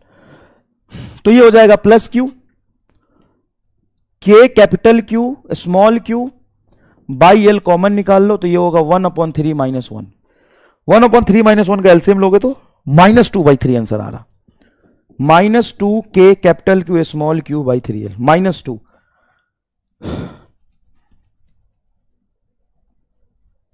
फर्स्ट आंसर आएगा क्या? के की वैल्यू नीचे 4 लिखो, 4 दूना 6, फर्स्ट आंसर आ रहा। 6 कहां से आ गए? यहां तो 2/3 था। के की वैल्यू 1/4 पाई एप्सिलॉन नॉट होती है। के की वैल्यू 1/4 पाई एप्सिलॉन नॉट होती है। सर आप हर क्वेश्चन में फॉर्मूला सेम लगा रहे हैं, पता कैसे चलता है? अरे जब सवाल एक ही जैसा है तो सब फॉर्मूला सेम ही लगेगा ना। डाइपोल लेकर सॉल्व कर सकते हैं, बिल्कुल सही पूछा तुमने, कर सकते हैं, आंसर यही आएगा, लेंदी ज्यादा होगा। वर्क डन का कैसे पता चलेगा? 1000 बार बता चुका हूं, सिर्फ वर्क लिखा हो तो एक्सटर्नल का वर्क होगा, इलेक्ट्रिक फील्ड मेंशन है तो इलेक्ट्रिक फील्ड का होगा। सीआरडी क्या है? तनु शर्मा, आंख से अंधी है क्या? ये सी, ये आर, ये डी, सीआरडी ये पाथ है। तुम अपने आप को फिजिक्स का बच्चा कह सकते हो क्या? नहीं सर, फिजिक्स का बच्चा थोड़ी ना हम तो अपने माँ बाप का बच्चा है, मतलब फिजिक्स के स्टूडेंट कह सकते हो, a student. As per the diagram of a point charge plus q place at the origin, मतलब plus q placed at the origin, मतलब यहां पे इसको फिक्स कर दिया, रख दिया है। Clear? Work done in taking another charge minus q from the point A, minus q from the point A to the another point B, to the another point B. Minus q को यहां से यहां रखा है, कौन से charge को? Minus Q से। ए का कोऑर्डिनेट है 0, ए और बी का कोऑर्डिनेट है a, 0, मतलब ये लेंथ है तुम्हारा a और ये भी लेंथ है तुम्हारा a। अब बताओ किसको फिक्स किया? तो एक चार्ज के फील्ड में जब दूसरे चार्ज को हम घुमाते हैं तो वर्क डन लिखते हैं Q डेल्टा V। तो ये Q माइनस है, निगेटिव है, तो ये माइनस Q लिखोगे। इसके वजह से फाइनली पोटेंशियल B पर माइनस इनिशियल पोटेंशियल A पर, तो ये माइनस Q। इसके वजह से फाइनल पोटेंशियल बी पर क्या लिखोगे? K small q by a minus K small q by a. Oh my god, oh my god, oh my god, oh my god, oh my god, oh my god, first is your correct answer. बुझाया? अब बताओ कि तुमने ये zero answer कैसे लगाया? क्या तुम मेरे से ज्यादा तेज हो रहे हो? मैं तो कैलकुलेट करने की कोशिश कर रहा था, लेकिन तुम सीधा समझ गए कि इस प्लस क्यू क्या ए पर पोटेंशियल और बी पर पोटेंशियल सेम है, तो इसके फील्ड में इसको घुमा के ले जाएंगे तो डेल्टा भी 0 आ जाएगा। अब ये कैसे डेवलप हुआ? बहुत सारे सवाल किए आपने, अब थोड़ा कम अगर डेवलप हो रहा है तो जो आज मैंने सवाल कराया है उसको रिवीजन कर लेना। ये मैं जितना सवाल करा दिया ना, ये सवाल जाके किसी भी किताब में करोगे यही सारे सवाल मिलेंगे, इससे बाहर नहीं मिलेंगे। Sakshi Sharma, I don't understand what is your explanation. You don't understand because you did not attend whole class with a concentration. आस्था पांडे कह रहे सर फ्रिक्शन लेस सरफेस पर बार बार फोर्स लगाने की क्या जरूरत थी? समझाना चाह रहा था बेटा कि फ्रिक्शन लेस सरफेस है, उस पर तुम एक बॉडी रखी है, एक बार फोर्स लगा के छोड़ दूंगा तो वेलोसिटी कांस्टेंट रहेगा, लेकिन अगर जिस डायरेक्शन में जा रहा हूं थोड़ा थोड़ा फोर्स लगाता रहूं तो वेलोसिटी डेवलप होती रहेगी ना, मतलब बढ़ती रहेगी ना वेलोसिटी। वही यहां पे एक रिंग है, एक चार्ज है, तो रिंग पास है तो फोर्स ज्यादा लगाएगा, दूर जाएगा तो फोर्स कम लगाएगा, लेकिन रिपल्सिव फोर्स लगता रहेगा, इसलिए वेलोसिटी बढ़ेगी।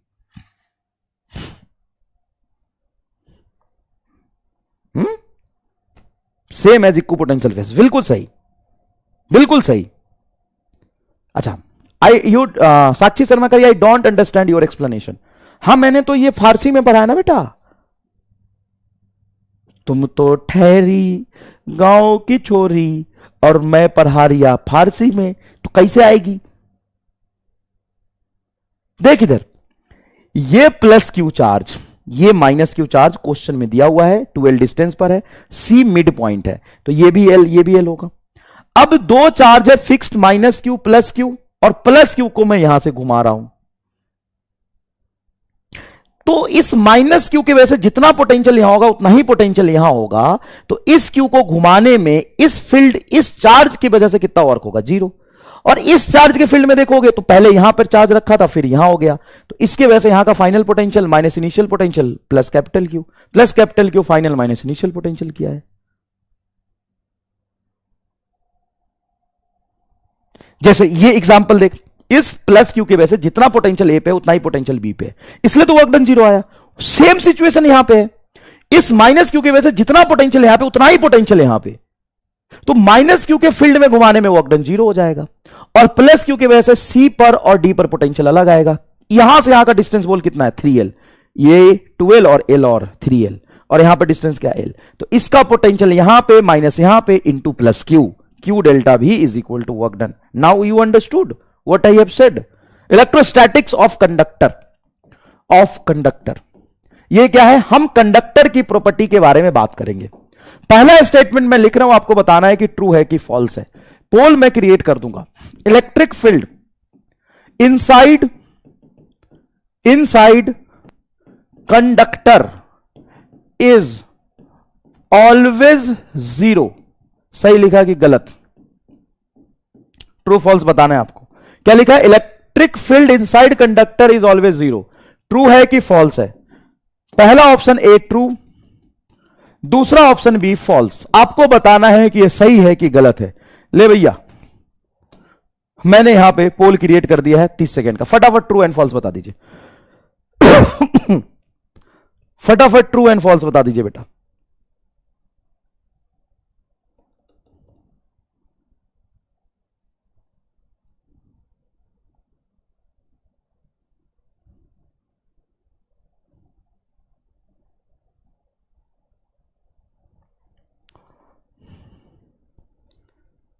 सर वो क्वेश्चन भेज दीजिए ना, डिस्कस कर लेते हैं एक बार, है ना, और फिर चेंज कर देंगे। चलिए देखते हैं जरा। ये स्टेटमेंट फॉल्स है।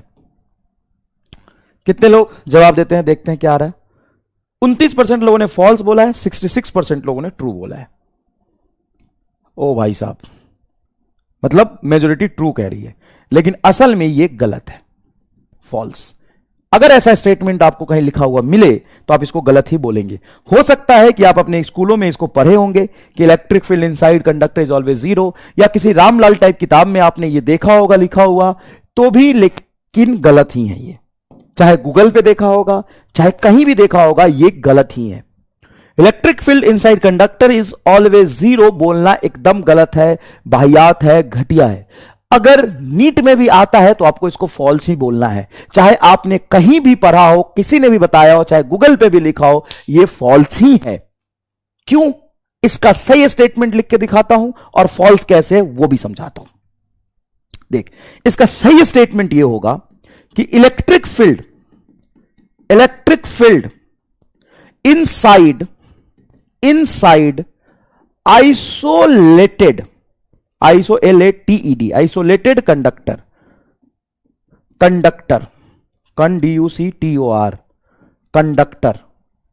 Is zero where conducting matter is present. यह भी थोड़ा बोलना सही है, conducting matter is present. Matter is present. कई बार क्या होता है, कैविटी भी तो होता है अंदर। अब कंडक्टर, उसके अंदर कैविटी है, तो जरूरी तो नहीं कि उसके अंदर इलेक्ट्रिक फील्ड जीरो हो जाए। ठीक है, यह स्टेटमेंट तुम्हारा शुद्ध और प्योर है। क्या? Electric field inside isolated conductor is zero. Isolated word बोलना बहुत जरूरी है। Where conducting matter is present, यह सही है। ऐसे सीधा सीधा एकदम बोल चाल की कंडक्टर के अंदर इलेक्ट्रिक फील्ड जीरो होता है, गलत है। और यह गलत कैसे है, यह तो 10th क्लास में तुमने पढ़ा है। 10वीं में तो सर कोविड था। हाँ, तो कोविड आके मना कर रहा था घर पे बैठ के पढ़ना मत। इतना जूता मारूंगा ना। देख इधर, 10th क्लास में तूने पढ़ा है कि कंडक्टर के अंदर इलेक्ट्रिक फील्ड जीरो होता है। 10th क्लास में। सर कैसे? 10th क्लास में आपको पढ़ना है करंट इलेक्ट्रिसिटी। आपने कंडक्टर लिया, हां सर। इस कंडक्टर को बैटरी से जोड़ा, हां सर। अब इस कंडक्टर को जैसे ही आपने बैटरी से जोड़ा, तो क्या इसके अंदर के इलेक्ट्रॉन इस तरफ भागने लगे? हां। क्यों भागने लगे? क्योंकि इसकी कंडक्टर के अंदर इलेक्ट्रिक फील्ड आ गया। लो, इलेक्ट्रिक फील्ड इनसाइड कंडक्टर आ गया। इलेक्ट्रिक फील्ड इनसाइड कंडक्टर, ये तो रहा। कंडक्टर के अंदर बैटरी जोड़ दो, आ गया इलेक्ट्रिक फील्ड। जब आप इस बैटरी को, जिसका ईएमएफ कुछ होता है, मान लो ईएमएफ इलेक्ट्रोमोटिव फोर्स पोटेंशियल आपने पढ़ा होगा, उसको अगर इस कंडक्टर से जोड़ दोगे तो कंडक्टर के अंदर इलेक्ट्रिक फील्ड नहीं आ गया। तभी तो इस इलेक्ट्रिक फील्ड के अपोजिट डायरेक्शन में इलेक्ट्रॉन फोर्स एक्सपीरियंस करता और पीछे भागता है। हाँ ऐसा तो, हाँ तो आ गया कंडक्टर के अंदर इलेक्ट्रिक फील्ड। तो तू ये कैसे बोल रहा था ट्रू? कैसे बोल रहा था true? Electric field inside conductor is always zero लिखा हुआ है, always zero. Electric field inside conductor always zero. नहीं नहीं नहीं नहीं नहीं, कैसे ऑलवेज जीरो, कैसे ऑलवेज जीरो? कंडक्टर के अंदर इलेक्ट्रिक फील्ड आ गया, इलेक्ट्रिक फील्ड इनसाइड कंडक्टर, ये रहा। अरे हां, आप समझ में आया? इसीलिए यहां क्या लिखा है, electric field inside isolated conductor. Isolated कहने का क्या मतलब है, बैटरी वैटरी मत जोड़ो, सिंपल कहीं कंडक्टर रखा है तो उसके अंदर इलेक्ट्रिक फील्ड जीरो होगा, और स्पेशली उस जगह पे जीरो होगा जहां पे कंडक्टिंग मैटर प्रेजेंट है। ये भी समझाता हूं, ये भी समझाता हूं कैसे कंडक्टिंग मैटर की बात मैं कर रहा हूं, इतनी कॉन्फिडेंस से सुनना। मान लो ये सेल है, मतलब हॉलो स्फीयर है, पूरा लिख देता हूं, हॉलो स्फीयर है, ये हॉलो स्फीयर है, इसको मैंने कोई क्यू चार्ज दे दिया। ओके सर, तो जैसे ही मैंने क्यू चार्ज दिया, इसके सरफेस पर आर रेडियस है, तो अंदर में इलेक्ट्रिक फील्ड क्या होगा? सर हमने पढ़ा है हॉलो स्फीयर के अंदर में इलेक्ट्रिक फील्ड जीरो होता है, बिल्कुल सही पढ़ा है। तो देखो सर, हॉलो कंडक्टिंग स्फीयर था,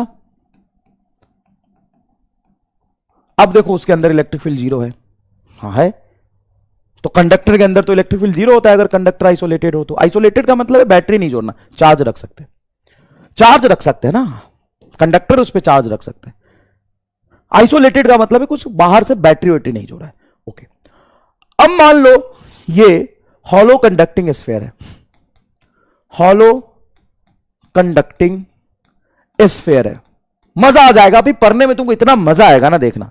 हाँ अगर पढ़ना चाहोगे तो, नहीं पढ़ना चाहोगे तो कैसे आएगा। अब हॉलो कंडक्टिंग स्फीयर है, मतलब कंडक्टिंग है और हॉलो है, मतलब सरफेस पर ही कंडक्टर लगा हुआ है, इस पर चार्ज हमने दे दिया प्लस क्यू। ओके सर, ठीक, अच्छा समझ गया। ओके, इसका रेडियस है कैपिटल आर, ठीक है, रेडियस कैपिटल आर है, और सेंटर पे एक स्मॉल क्यू चार्ज रख दिया, रख सकते। Capital q given to sphere and small q placed, plus small q placed at the centre, placed at centre. हां सर, प्लेस्ड एट सेंटर। अब इसके वजह से अगर मैं तुम्हें पूछूं कि मुझे यहां पर इलेक्ट्रिक फील्ड बताओ, तो बोलो यहां पे इलेक्ट्रिक फील्ड जीरो होगा कि नॉट इक्वल टू जीरो होगा? आराम से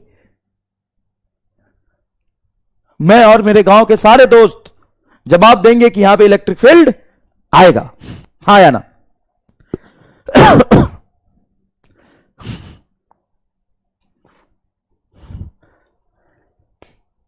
सर अगर पे जीरो ना हो तो भी बोलना बेटा थोड़ा गलत है, लेकिन किताबी भाषा में तुम बोल सकते हो कि अगर ऑलवेज जीरो ना हो तो ट्रू कह सकते हो। Sir what is solid? Chhavi को सॉलिड बताओ क्या होता है?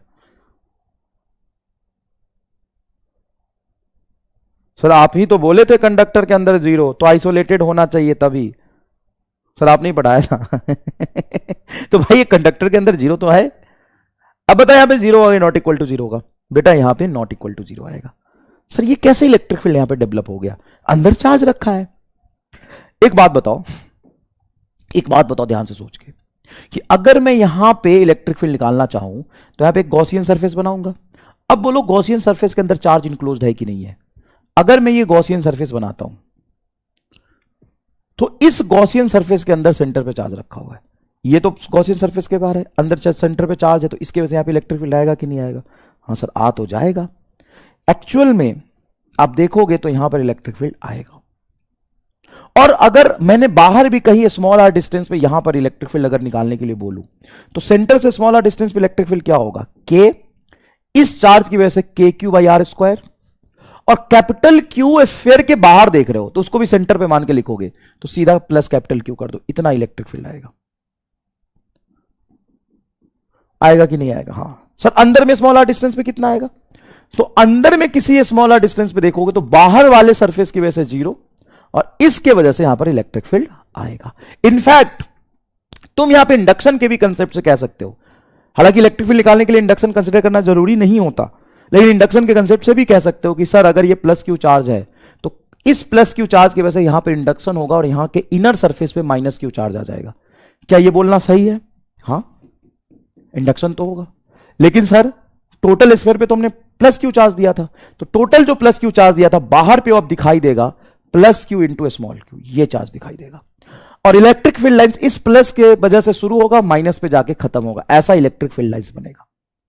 ऐसा इलेक्ट्रिक फील्ड लाइंस बनेगा। क्लियर है? ये इलेक्ट्रिक फील्ड लाइंस बनेंगे और फिर बाहर में इस तरह का पैटर्न बनेगा।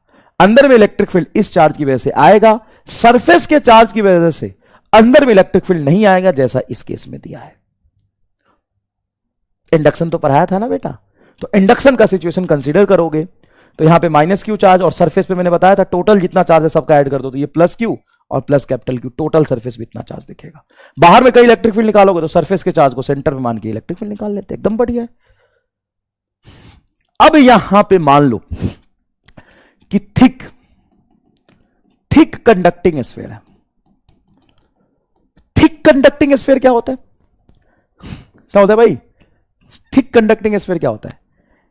ये एक इनर रेडियस स्मॉल आर है, आउटर रेडियस कैपिटल आर है, और ये कंडक्टिंग मटेरियल है। इसको बोलते हैं थिक कंडक्टिंग स्फीयर। ऐसे ये मोटा, ये कंडक्टर लगा यहां पर, अंदर में कैविटी है, मतलब इसको तुम क्या बोल सकते हो कि कंडक्टिंग मैटर है। ये कंडक्टिंग मैटर है ये कंडक्टिंग मैटर है, और अंदर में ये खाली है, ये कैविटी है। समझ में आता है ये बात? इतना तो समझ में आता ही होगा भाई। देखो अब ध्यान से, कैविटी कहां है बोलो? कैविटी ये रहा, यहां देखो खाली है, और यहां पे क्या लगा हुआ है? Conducting matter. कंडक्टिंग मैटर ये लगा हुआ है भाई, ये कंडक्टिंग मैटर लगा हुआ है।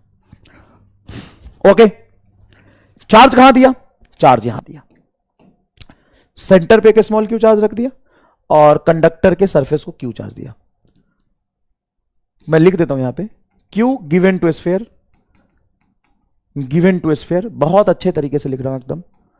And small q placed at the centre, placed at centre, और सेंटर पे कंडक्टर नहीं है, सेंटर पे तो कैविटी है, खाली जगह है। अब यहां पे तीन रीजन है, पहला एक, दूसरा और तीसरा। अब इलेक्ट्रिक फील्ड कहां होगा कहां नहीं होगा, स्टेटमेंट यूज करो, स्टेटमेंट यूज करो। क्या बताया मैंने? Electric field inside isolated conductor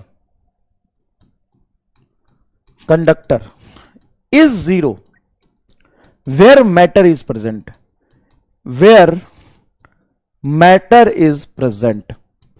actual में कंसेप्चुअली और 100% करेक्ट स्टेटमेंट ये होता है। हाँ, मैंने बोला था कंडक्टर के अंदर इलेक्ट्रिक फील्ड जीरो होता है, लेकिन उसके वर्ड को समझो। कंडक्टर के अंदर ना, जहां पे खाली जगह वहां पे इलेक्ट्रिक फील्ड जीरो, ये गारंटी थोड़ी ना है। कंडक्टर के अंदर जीरो होगा, कंडक्टर के अंदर जीरो होगा। यहां पर फर्स्ट पॉइंट पे electric field not equal to zero, second point पे electric field equal to zero, and third point पे electric field not equal to zero. ये आएगा आपका आंसर, ये आएगा आपका आंसर। बोलिए हां कि ना? हां सर, ये कंडक्टर यहां पे इलेक्ट्रिक फील्ड जीरो होगा। अगर इसका तुम डायग्राम बनाना चाहोगे एग्जैक्टली कि कैसे इलेक्ट्रिक फील्ड का सिचुएशन क्रिएट होगा, तो इसको मैं कॉपी करके पहले यहां ले आता हूं, उसके बाद इसको मैं थोड़ा छोटा बनाना चाहूंगा। कैसे छोटा बनाऊं भाई? तू भाग जा।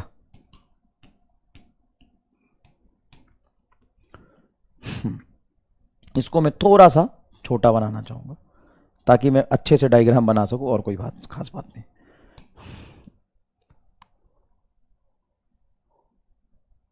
बहुत बढ़िया। अब यहां पे ध्यान से देखना, ये प्लस क्यू है और प्लस कैपिटल क्यू यहां है।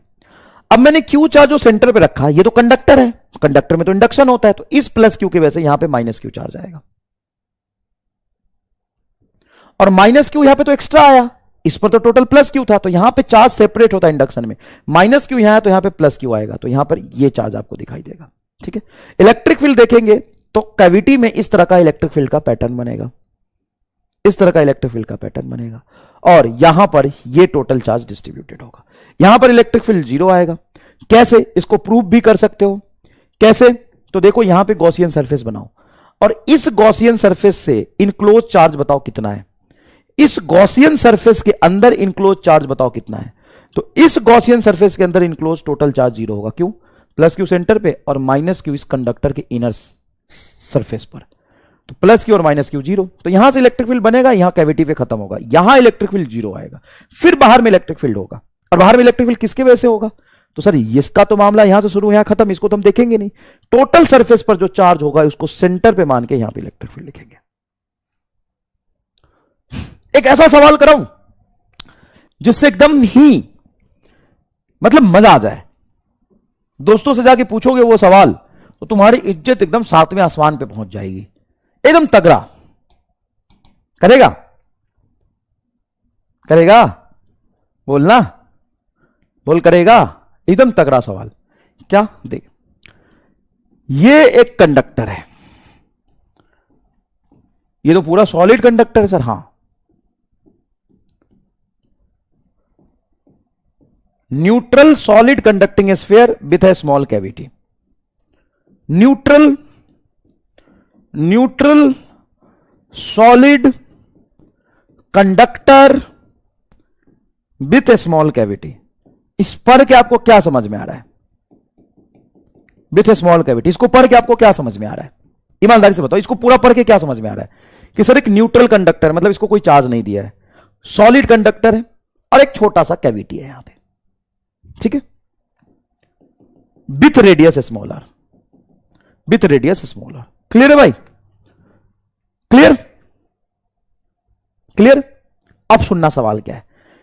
इस स्फीयर का मेन सेंटर यहां पे है, इसका रेडियस है कैपिटल आर, कैविटी का रेडियस है स्मॉल आर, इन दोनों के बीच में डिस्टेंस है आर डैश, है ना, स्फीयर के सेंटर और कैविटी के सेंटर पे, और एक क्यू चार्ज हमने कैविटी के अंदर रख दिया, ठीक है।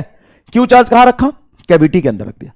अब इससे R1 डिस्टेंस पर, यहां पर मैं आपसे इलेक्ट्रिक फील्ड पूछ रहा हूं, जो कि मेन सेंटर से R2 डिस्टेंस पर है? थोड़ा टेढ़ा हो गया तो आराम से देखिए, ये कंडक्टिंग न्यूट्रल स्फीयर, इसको कोई चार्ज नहीं दिया मैंने, कैविटी के सेंटर पे चार्ज रखा, कैविटी का रेडियस है स्मॉल आर, कैविटी के सेंटर और मेन स्फीयर के सेंटर पे, मतलब जो स्फीयर का सेंटर है उसका डिस्टेंस आर डैश, स्फीयर का रेडियस है कैपिटल आर, स्फीयर के सेंटर से डिस्टेंस है R2 और कैविटी के सेंटर से डिस्टेंस R1। अब मुझे यहां पे इलेक्ट्रिक फील्ड बताना है। इस पॉइंट पे P पे मान लो इलेक्ट्रिक फील्ड बताना है। सवाल यहां पे लिख देता हूं, if A small q is placed at center of cavity, centre of cavity. आराम से सोचना, अभी तक मैं जितना इलस्ट्रेशन आपको पढ़ा रहा था उसके बेसिस पे समझना थोड़ा सा। E1 E2 E3 क्या डोनेट करता है? ये बेटा मलाई भात डोनेट करता है। आकांक्षा मलाई भात ले जाना, मलाई भात। आकांक्षा E1 E2 E3 मलाई भात डोनेट करता है। सर इज इक्वल नॉट होने का क्या रीजन है? सर इक्वल नॉट होने का क्या रीजन है? रीजन इक्वल नॉट होने का क्या रीजन? कैविटी का मतलब खाली जगह। जैसे तुम्हारे दिमाग में कैविटी है ना, खाली जगह है तुम्हारे दिमाग में, उसी को कहते हैं कैविटी। नॉर्मल कंडक्टर मतलब कंडक्टर होता है, स्फीयर कंडक्टिंग स्फीयर बोला जाए, और सॉलिड कंडक्टर मतलब वहां पे अंदर में कंडक्टिंग मटेरियल लगा रहा होगा। सर इज्जत नहीं, सिलेक्शन चाहिए, पढ़ ले। मलाई भात ये करेगी। E1 E2 E3 क्या डिनोट करता है? Electric field at point 1 2 and 3। भाई साहब क्या डिनोट करता है? इलेक्ट्रिक फील्ड है ये। ई से मतलब नहीं समझ रहे हो? सर E2 पे जीरो क्यों हुआ? क्योंकि E2 पे गॉसियन सरफेस बनाओ और टोटल इनक्लोज चार्ज जीरो है, मतलब इलेक्ट्रिक फील्ड जीरो होगा, और कंडक्टिंग मैटर जहां पे होता है वहां पे इलेक्ट्रिक फील्ड जीरो ही होता है। बताओ यहां पे इलेक्ट्रिक फील्ड क्या आएगा? यहां पर इलेक्ट्रिक फील्ड क्या आएगा? तो यहां पर आपका इलेक्ट्रिक फील्ड आएगा P पॉइंट पे KQ बटा R2 डिस्टेंस का होल स्क्वायर, क्योंकि KQ बाई R स्क्वायर होता है। R2 डिस्टेंस लेंगे, मेन स्फीयर के सेंटर से जो डिस्टेंस आएगी ना वो डिस्टेंस लेंगे, ये होगा इलेक्ट्रिक फील्ड। और ये नीट में आ सकता है, बिल्कुल आ सकता है, क्योंकि ये प्रॉपर्टी बेस्ड सवाल है, सिंपल सवाल है, कोई यहां पे लेंदी ट्रिगोनोमेट्रिक अलजेब्रिक कैलकुलेशन नहीं है, सिंपल सवाल है, एकदम ही सिंपल सवाल है। क्या सवाल है? एक स्फीयर है, न्यूट्रल सॉलिड कंडक्टर मतलब अंदर में कंडक्टिंग मैटर लगा हुआ है, solid conductor with A small cavity यहां पे। If small Q charge place at the centre of cavity पे स्मॉल क्यू चार्ज रख दिया, इसके सेंटर से R1 डिस्टेंस पर, मेन स्फीयर के सेंटर से R2 डिस्टेंस पर, वहां पे मुझे इलेक्ट्रिक फील्ड निकालना है। सर ये तो समझ ही नहीं आया, लेकिन चार्ज तो यहां है तो यहां से डिस्टेंस लो ना। बेटा सुनना ध्यान से, मैं पूरा कंसेप्ट आपको समझाता हूं। ये आपका कंडक्टिंग स्फीयर है, यहां पे कैविटी है। अब ये तो पूरा मैटर लगा हुआ है, यहां पे पूरा रंग देता हूं, चल पूरा रंग देता हूं। ये तुम्हारा एक्चुअल में स्फीयर है ऐसा ही स्फीयर है ना भाई? हाँ। और इस स्फीयर के सेंटर पे एक छोटा सा कैविटी है। ओ भाई साहब कितना सुंदर बनाया मैंने। और यहां पर तुमने एक क्यू चार्ज रख दिया, इसका रेडियस है स्मॉलर, ये मेन कैविटी का सॉरी मेन स्फीयर का रेडियस है सॉरी सेंटर है। अब यहां से मुझे किसी R2 डिस्टेंस पर इलेक्ट्रिक फील्ड पूछा है, इसके सेंटर से R1 डिस्टेंस पर इलेक्ट्रिक फील्ड पूछा है, इसको नेट चार्ज 0 दिया है। अब कैसे करोगे?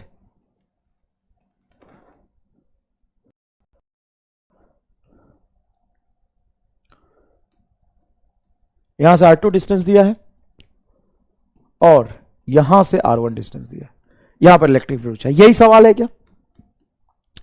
ये सेंटर है, ये रेडियस है कैपिटल R, इन दोनों के बीच में डिस्टेंस दिया है। अब क्या होगा, जरा अच्छे से सुनना। अब क्या होगा सर, ये क्यू आप कैविटी में रखोगे जहां पे खाली जगह है, उसकी वजह से क्या इस कंडक्टर में इंडक्शन होगा? हाँ, तो यहां पे माइनस क्यू चार्ज आएगा कि नहीं आएगा बोलो? हाँ, यहां पे माइनस क्यू चार्ज आपका आ जाएगा। लेकिन ये तो न्यूट्रल था सर, तो माइनस क्यू चार्ज यहां पर आ जाएगा, तो plus Q charge outer surface पर जाएगा।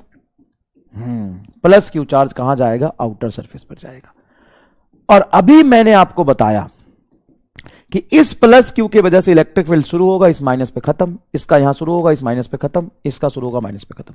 तो इसका इलेक्ट्रिक फील्ड तो शुरू होकर इस कैविटी के इनर सरफेस पे खत्म हो गया, मतलब इस कंडक्टर के इनर सरफेस पे इलेक्ट्रिक फील्ड खत्म हो गया।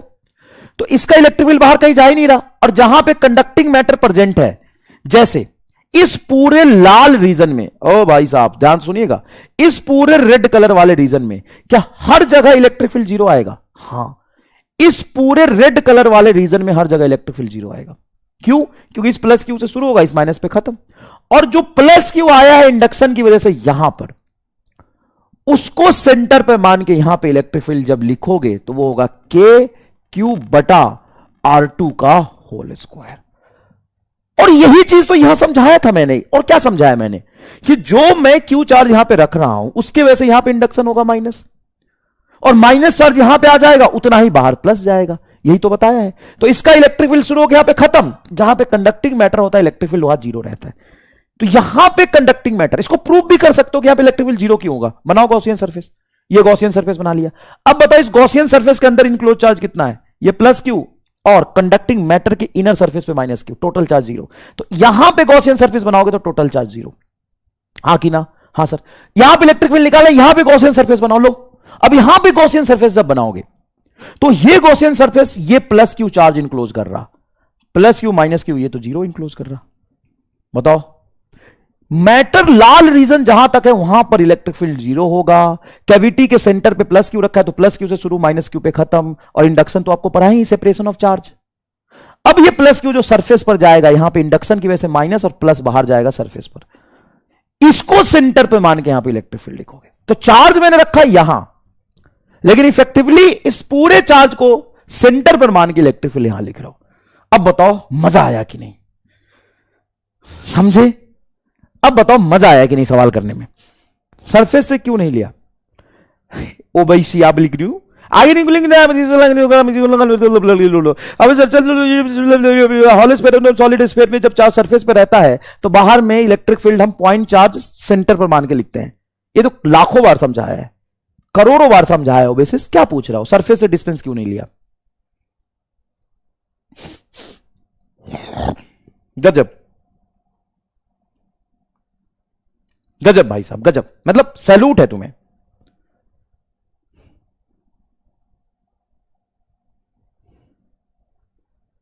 सरफेस से डिस्टेंस लेंगे क्योंकि चार्ज सरफेस पर है भाई।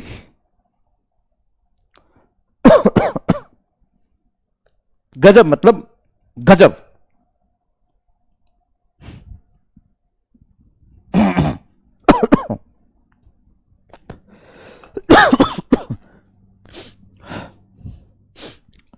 याद देखो भाई, थोड़ा सा ये समझते हैं, थोड़ा सा ये समझते हैं कि जो कंडक्टर होता है, अगर वो न्यूट्रल कंडक्टर भी हो तो उसके फ्री इलेक्ट्रॉन्स होते हैं, उसके फ्री इलेक्ट्रॉन्स कहां रहते हैं बताओ? तो electrostatic of conductor having large number of electrons and these electrons are move inside conductor where matter is present, where matter is present, where matter is present. U E electric field due to free electrons क्या हो जाता है?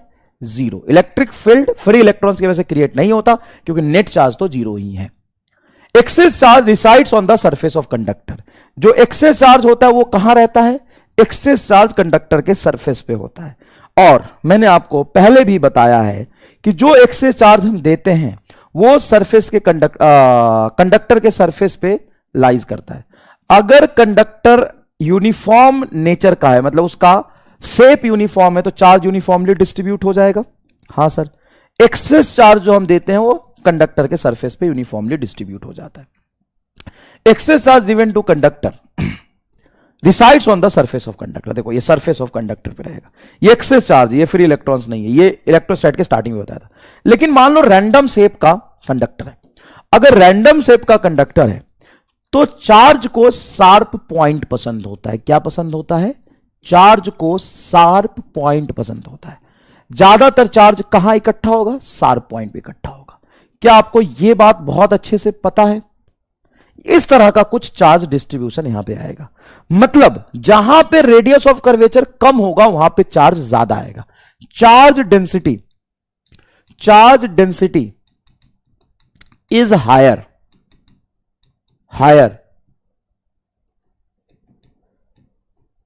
at a smaller radius of curvature, a smaller radius of curvature, a smaller radius of curvature, मतलब जहां पे curve surface होगा वहां पे चार्ज ज्यादा इकट्ठा होगा, जहां पे फ्लैट सरफेस होगा वहां पे चार्ज कम इकट्ठा होगा। क्यों? ये चार्ज का ऑब्जर्व्ड फिनोमेना है बेटा, ये observation. Why only on sharp area? नहीं, ओनली नहीं है, यहां पर ज्यादा और फ्लैट सरफेस पर थोड़ा चार्ज होगा।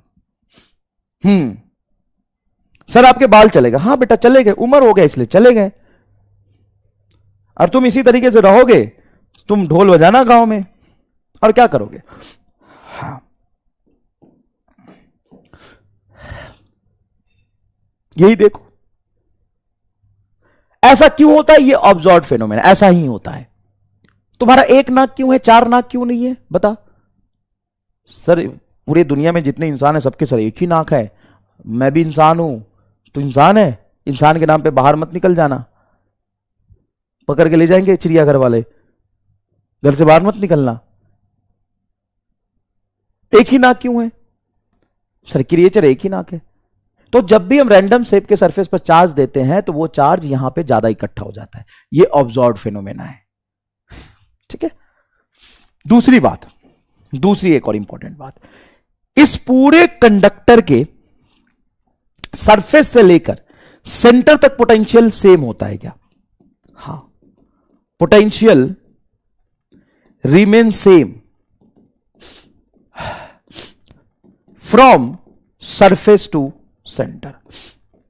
सरफेस टू सेंटर, सरफेस से सेंटर तक पोटेंशियल क्या रहता है? सेम रहता है। तो क्या मैं कह सकता हूं कि conductor creates equipotential region? Equipotential region कैसे? मुझे बताओ, यहां पे पोटेंशियल क्या होगा? जितना सरफेस पर होगा, यहां पे सरफेस सरफेस सरफेस, और ये तो 3 डायमेंशनल स्पेस है। हां, तो क्या ऐसा यहां भी होगा? बिल्कुल, ये कंडक्टर की प्रॉपर्टी है। कंडक्टर क्रिएट्स इक्विपोटेंशियल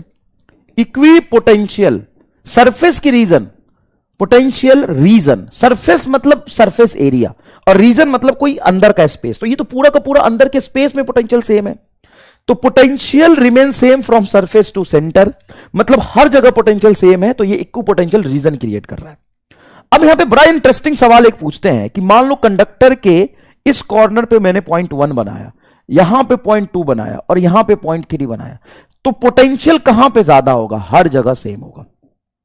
और वैसे भी हम जानते हैं कि जहां पे कंडक्टिंग मैटर हो वहां पे तो इलेक्ट्रिक फील्ड 0 होता है, अंदर तो कोई चार्ज रखा नहीं है, वैसे भी मैटर है, तो यहां पे इलेक्ट्रिक फील्ड क्या होगा? 0। और जहां इलेक्ट्रिक फील्ड जीरो उस रीजन में पोटेंशियल क्या रहेगा, सेम। तो बड़े आश्चर्य की बात है, यहां पे चार्ज ज्यादा तो भी यहां पे और यहां पे पोटेंशियल सेम, क्योंकि कंडक्टर की प्रॉपर्टी है। सर ये तो बहुत जोरदार बात है। हां, कंडक्टर की प्रॉपर्टी है कि जहां पे कंडक्टिंग मैटर होता है, आइसोलेटेड कंडक्टर के अंदर इलेक्ट्रिक फील्ड जीरो, तो यहां पे इलेक्ट्रिक फील्ड बोलो क्या आएगा सर, जीरो। पोटेंशियल क्या रहेगा, कांस्टेंट। सेम यहां पे चाहे किसी भी शेप का कंडक्टिंग मैटर हो, मान लो तुम्हारे शकल का जैसा बना दूंगी, ऐसा तुम्हारा शकल जैसा कंडक्टर हो, ऐसा, ये पूरा सॉलिड कंडक्टर है, मतलब एक प्लेट नहीं है, पूरा का 3 डायमेंशनल स्पेस ऐसा है। अब इसको कोई चार्ज दे दोगे तो ऑब्वियस सी बात है, कॉर्नर पे चार्ज ज्यादा होगा, फ्लैट पे चार्ज कम होगा। अब इसके किसी भी पॉइंट पर तुम पोटेंशियल देखो, यहां पे सेम आएगा। क्यों? क्योंकि अंदर में हर जगह इलेक्ट्रिक फील्ड जीरो है, क्योंकि कंडक्टिंग मैटर है तो इलेक्ट्रिक फील्ड जीरो, तो पोटेंशियल हर जगह सेम। अब अगर तुम यहां पे इलेक्ट्रिक फील्ड पूछो 1 पे, 2 पे और 3 पे, तो इलेक्ट्रिक फील्ड ज्यादा होगा 1 पर 2 के कंपेयर में। और 2 मतलब मान लो कि यहां पे पॉइंट है, 2 पे तो इलेक्ट्रिक फील्ड जीरो हो जाएगा वैसे। 1 और 3 पे कंपेयर करो, क्योंकि ये पॉइंट कॉर्नर पे एकदम सरफेस पर है। एक काम करते ना, 2 पॉइंट को सरफेस पे बना लेते हैं, 2 पॉइंट। तो इलेक्ट्रिक फील्ड सबसे ज्यादा होगा 1 पर, 2 पॉइंट यहां पे। अब देखो एग्जैक्टली कंपेयर यहां पे करोगे तो ये सरफेस कितना फ्लैट है, ये कितना फ्लैट है, इतना कंपेयर मत करो, 2 ही पॉइंट मान लो, ये 1 और ये 2, यहां पे 2। तो 1 और 2 पे पोटेंशियल सेम आएगा, और इलेक्ट्रिक फील्ड 1 पे ज्यादा होगा। इलेक्ट्रिक फील्ड 1 पे ज्यादा क्यों होगा? क्योंकि चार्ज डेंसिटी ज्यादा है। चार्ज डेंसिटी ज्यादा है तो यहां पर इलेक्ट्रिक फील्ड ज्यादा होगा, चार्जेस ज्यादा है। तो इसके सरफेस पर इलेक्ट्रिक फील्ड की बात कर रहा हूं, सरफेस पर तो इलेक्ट्रिक फील्ड होगा ही ना भाई, अंदर में इलेक्ट्रिक फील्ड जीरो होगा। कंडक्टिंग स्फीयर के सरफेस पर तो इलेक्ट्रिक फील्ड होता ही है। क्लियर है भाई? तो 2 ही पॉइंट लिया, एक पॉइंट है, एक पॉइंट है भाई। कंपेयर करना है तो एग्जैक्टली साफ साफ दिख रहा है ना, ये शार्प है, ये शार्प नहीं है। तो पोटेंशियल कंडक्टर के सरफेस पे हमेशा क्या रहता है, सेम रहता है। Electric field perpendicular to the surface of conductor, surface of conductor, क्या यह सही बात है? हां, क्योंकि conductor equipotential region create करता है, और इक्वि पोटेंशियल रीजन के परपेंडिकुलर ही इलेक्ट्रिक फील्ड आता है, तो सही बात है। Electric field perpendicular to the surface of conductor, conductor के सरफेस पे इलेक्ट्रिक फील्ड क्या होगा, perpendicular. Inside conductor where matter is present electric field is always zero. याद है स्टेटमेंट क्यों लिखा भाई?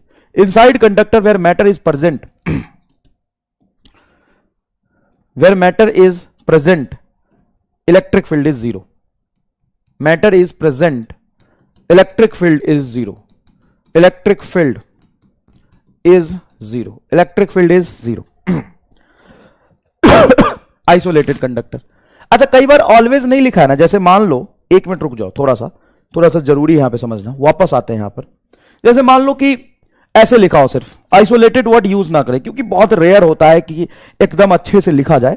कहीं ऐसा लिखा हुआ है, electric field inside conductor, inside conductor, conductor is zero. अगर कहीं ऐसा लिखा हो, कोई स्पेशल सिचुएशन ना दिया हो, सिर्फ ये स्टेटमेंट प्लेन लिखा हो, तो इसको तुम ट्रू बोल सकते हो। सर ऊपर वाला क्यों फॉल्स हो गया? वहां पे ऑलवेज लिखा, ऑलवेज मतलब सारे केस कंसीडर किए। यहां पे सिंपल सिचुएशन जब लिखा हुआ तो होता है कि electric field inside conductor is zero, तो इसको ट्रू बोल सकते हो, क्योंकि एक तो ऑलवेज नहीं लिखा, दूसरा है कंडक्टर में सिंपल सिचुएशन में हम मानते हैं कि बैटरी नहीं जोड़ा हुआ होगा, ठीक है। तो यहां पर यह सिचुएशन आप मान सकते हो। ऑलवेज ना लिखा हो तो ट्रू आप मान सकते हैं, ऑलवेज ना लिखा हो तो ट्रू आप मान सकते हैं। Outside conducting surface electric field is sigma upon epsilon not, क्योंकि कंडक्टर के सरफेस पर जब देखोगे तो electric field sigma upon epsilon not ही तो होता है। सर वो तो प्लेट पर होता है। एक बात बताओ, ऐसा मान लो कंडक्टर है, अब इस कंडक्टर के जस्ट सरफेस पर तुम यहां देख रहे हो, तो इसको एक इनफाइनाइट प्लेट ही तो मानोगे। कैसे? अर्थ है, अर्थ स्फीयर है।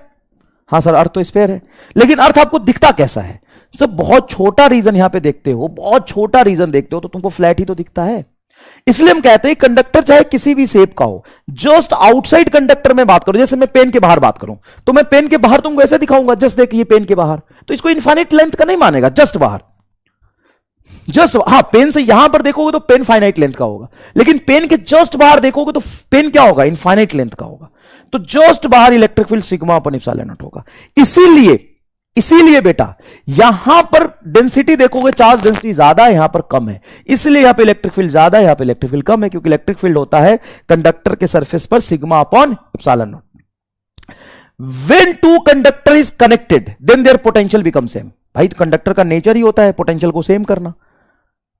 अब एक कंडक्टर के सरफेस से लेकर सेंटर तक पोटेंशियल सेम है, अब इसको आप दूसरे कंडक्टर से जोड़ दोगे तो भाई दोनों पोटेंशियल क्या कर लेगा, सेम कर लेगा। मतलब कंडक्टर का जन्म सिद्ध अधिकार है, कंडक्टर के जीवन का एक ही उद्देश्य है कि वो अपने सरफेस से लेकर सेंटर तक पोटेंशियल सेम रखता है, और अगर उसको किसी से जोड़ दोगे तो उसका भी पोटेंशियल सेम बना लेता है। मतलब कंडक्टर जो होता है वो इक्वी पोटेंशियल रीजन क्रिएट करता है। एक कंडक्टर को दूसरे कंडक्टर से जोड़ दोगे, दोनों पोटेंशियल सेम कर लेगा। ठीक है,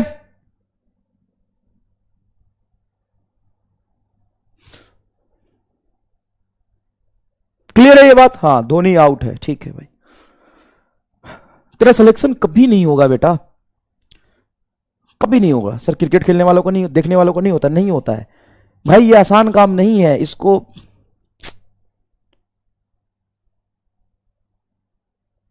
बाकी तो कहते हो सर आधा घंटा ज्यादा पढ़ा देते हो, हम रूखा सूखा खाते हैं, और साले यहां पे वो देखो तुम क्या करते हो यार। अभी कितने मेहनत से समझाया कि ये चीज फुल प्रूफ्ड है कि अंदर में इलेक्ट्रिक फील्ड जीरो है, और इलेक्ट्रिक फील्ड जहां पे जीरो होता है वहां पोटेंशियल सेम रहता है। तो कंडक्टर के अंदर हर जगह पोटेंशियल सेम रहता है, चाहे किसी भी शेप का कंडक्टर हो, सरफेस से लेकर अंदर तक सेम रहता है। अब एक कंडक्टर को दूसरे कंडक्टर से वायर से जोड़ दोगे, when two conductor is connected then their potential become same. जब दो कंडक्टर को आप जोड़ देते हो तो उनका पोटेंशियल क्या हो जाता है, सेम हो जाता है। Conductor creates equipotential region. Clear है क्या? Charge place near to the conductor, ये तो अलग बात है।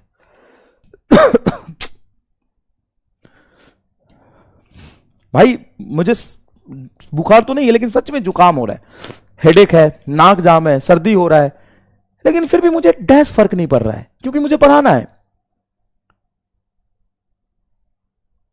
लेकिन एक तुम हो, तुमको पढ़ना ही नहीं है। कोई स्पैमर नहीं होता बेटा, तुम ही होते हो। पहले तो ये स्पैम कर दोगे और बाद में आके यहां पे मुखौटा उतार लेते हो। अरे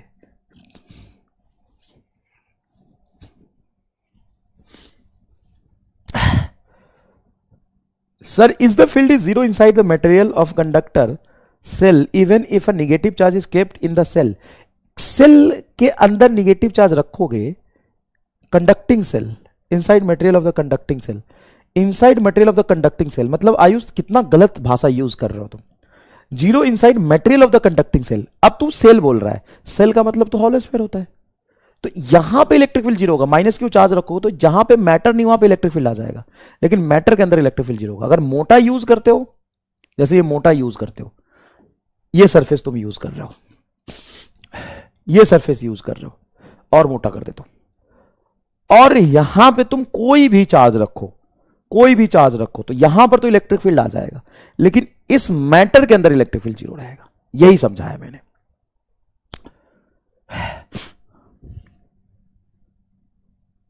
ठीक है, क्लियर है बेटा? ओके, ठीक है। अब आगे बढ़ते हैं, कंडक्टर का नेचर। अर्थिंग हम नेक्स्ट क्लास में पढ़ पाएंगे, आज अर्थिंग का केस नहीं पूरा हो पाएगा।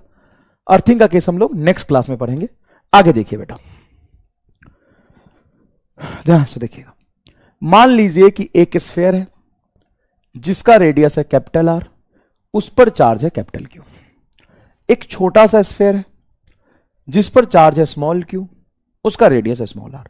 कैपिटल क्यू स्मॉल क्यू की वैल्यू कुछ भी हो सकती है, पॉजिटिव निगेटिव कुछ भी हो सकती है। दो स्फीयर है हमारे पास और इस पर ये पहले से गिवन चार्ज रखे हुए हैं, है ना बेटा? क्या रखा हुआ है? इसको मैंने चार्ज दिया, इसको भी दिया, ठीक है। इस दोनों को मैंने ये चार्ज दिया हुआ है पहले से, देख लो ध्यान से। Okay, when both the conductor is connected with a wire, when both the conducting sphere connected with a wire, हमने दोनों को क्या किया? वायर से जोड़ दिया।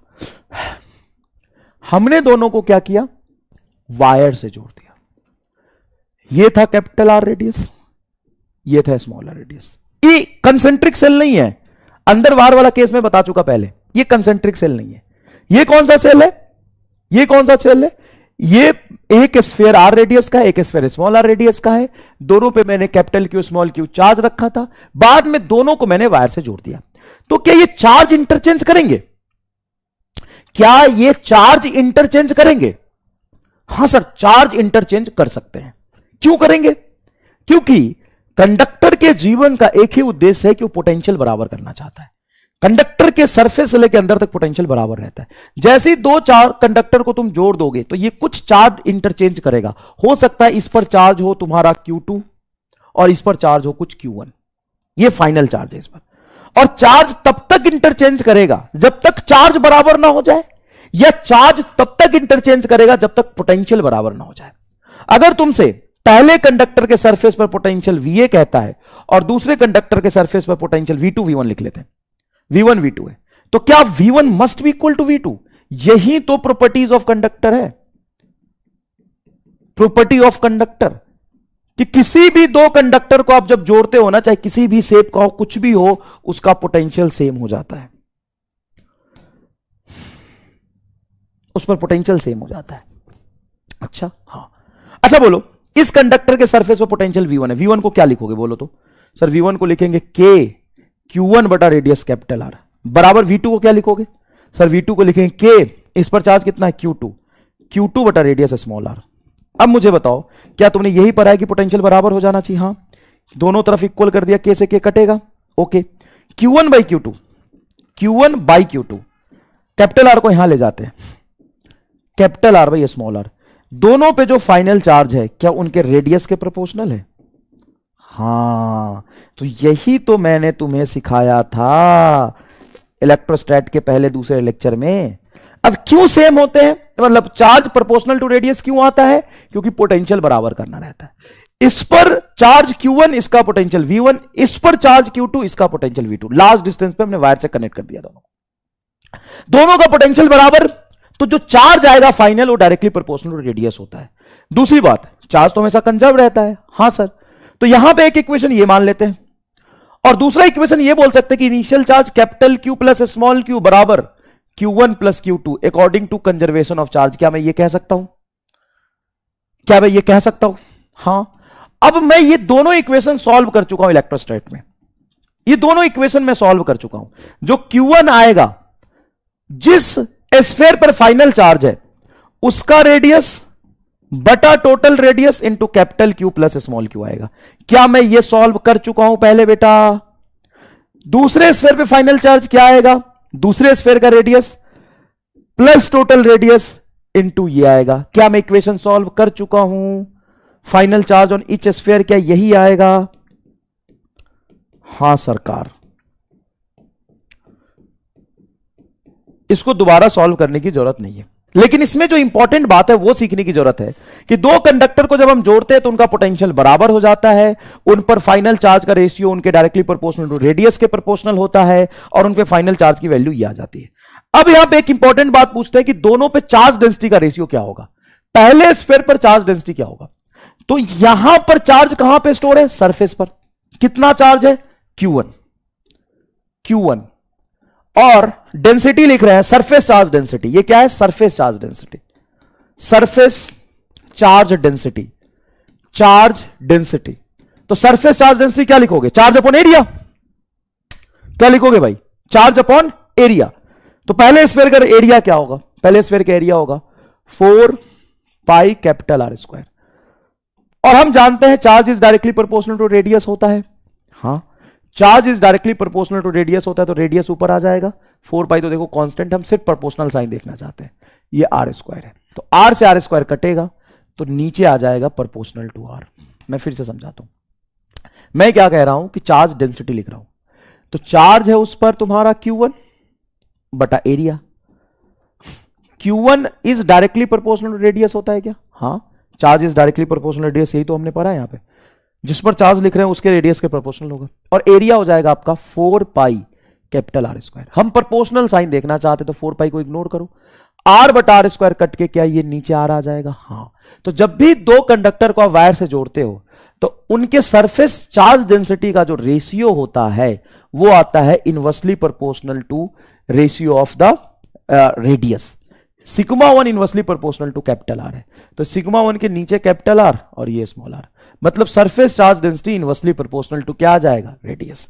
जब दो स्फीयर को आप कनेक्ट करते हो तो उनके सरफेस पर इलेक्ट्रिक फील्ड देखोगे तो इलेक्ट्रिक फील्ड होता है सिग्मा अपॉन एप्सिलॉन नॉट। तो E1 है तो सिग्मा 1 बटा एप्सिलॉन नॉट, और E2 को लिखोगे सिग्मा 2 बटा एप्सिलॉन नॉट, और sigma is inversely proportional to radius, तो ये आ जाएगा सिग्मा 1 नीचे कैपिटल आर ऊपर स्मॉल आर, मतलब यहां पे इलेक्ट्रिक फील्ड भी inversely proportional to radius of the sphere होगा। जैसे तुमसे सवाल कैसे पूछ सकता है कि दो कंडक्टर है, दोनों को एक वायर से जोड़ दिया, तो दोनों को जब हमने वायर से जोड़ दिया ना तो उसके सरफेस पर इलेक्ट्रिक फील्ड का रेशियो क्या होगा? मान लो इसके सरफेस पर यहां पर इलेक्ट्रिक फील्ड है E1 और यहां पे इलेक्ट्रिक फील्ड है E2, वायर से जोड़ने के बाद इलेक्ट्रिक फील्ड का रेशियो क्या होगा? इलेक्ट्रिक फील्ड का रेशियो होगा इनवर्सली प्रोपोर्शनल टू रेडियस। तो हमने यहां पे अगर मैं तुम्हें शॉर्ट फॉर्म में लिखूं तो जब भी दो स्फीयर को वायर से जोड़ देते हैं तो उनका पोटेंशियल बराबर, उनका charge directly proportional radius, surface charge density inversely proportional radius, electric field inversely proportional radius. ये मैं समझाना चाह रहा था। When two sphere is connected, when two sphere is connected with a wire, connected with wire, जब दो sphere को wire से कनेक्ट करते हैं तो उस दोनों का potential same, charge directly proportional radius, charge density inversely proportional radius, electric field inversely proportional radius. बस मैं ये समझाना चाह रहा था। क्या इस बात का पूरा फील और समझ आ गया? फटाफट बता दिए। क्या इस बात का पूरा फील आ गया? पूरा समझ आ गया? सरफेस चार्ज डेंसिटी हमें दोनों का सेम लेंगे, सरफेस चार्ज डेंसिटी हम दोनों का सेम लेंगे। 27 नंबर पेज है क्या? हाँ, क्यों लेंगे दोनों का सेम? सरफेस चार्ज डेंसिटी होता है चार्ज अपॉन एरिया, तो एरिया स्फीयर का हो गया 4 पाई आर स्क्वायर, और charge directly proportional to R, तो आर से आर स्क्वायर कटोगे तो इनवर्सली प्रोपोर्शनल टू आर आ रहा। सरफेस चार्ज डेंसिटी दोनों का सेम नहीं होगा, इनवर्सली प्रोपोर्शनल टू आर होगा। चार्ज सेम होगा क्या? नहीं, चार्ज तो डायरेक्टली प्रोपोर्शनल टू आर होगा। पोटेंशियल सेम होगा, electric field inversely proportional to R होगा। ये समझाया बेटा तुम्हें। V1 V2 कैसे? बेटा ये कंडक्टर की प्रॉपर्टी है समीर सिंह, कि जब भी दो कंडक्टर को हम जोड़ते हैं तो वो पोटेंशियल को सेम कर लेता है। ये कंडक्टर की प्रॉपर्टी है, क्योंकि कंडक्टर के अंदर इलेक्ट्रिक फील्ड जीरो, तो कंडक्टर के अंदर इलेक्ट्रिक फील्ड जीरो तो पोटेंशियल कांस्टेंट, तो एक स्फीयर के अंदर पोटेंशियल कांस्टेंट है, दूसरे स्फीयर के अंदर पोटेंशियल कांस्टेंट है, वायर से जोड़ोगे तो दोनों पोटेंशियल सेम बना लेता है। ये कंडक्टर की प्रॉपर्टी की तरह याद रखो। क्लियर है? सर रिटर्न एक्सप्लेन करो भाई साहब, सारी का कंजर्वेशन ऑफ चार्ज इसको समझ नहीं आया, सेकेंड इक्वेशन ये समझ नहीं आया, गोली खाओगी?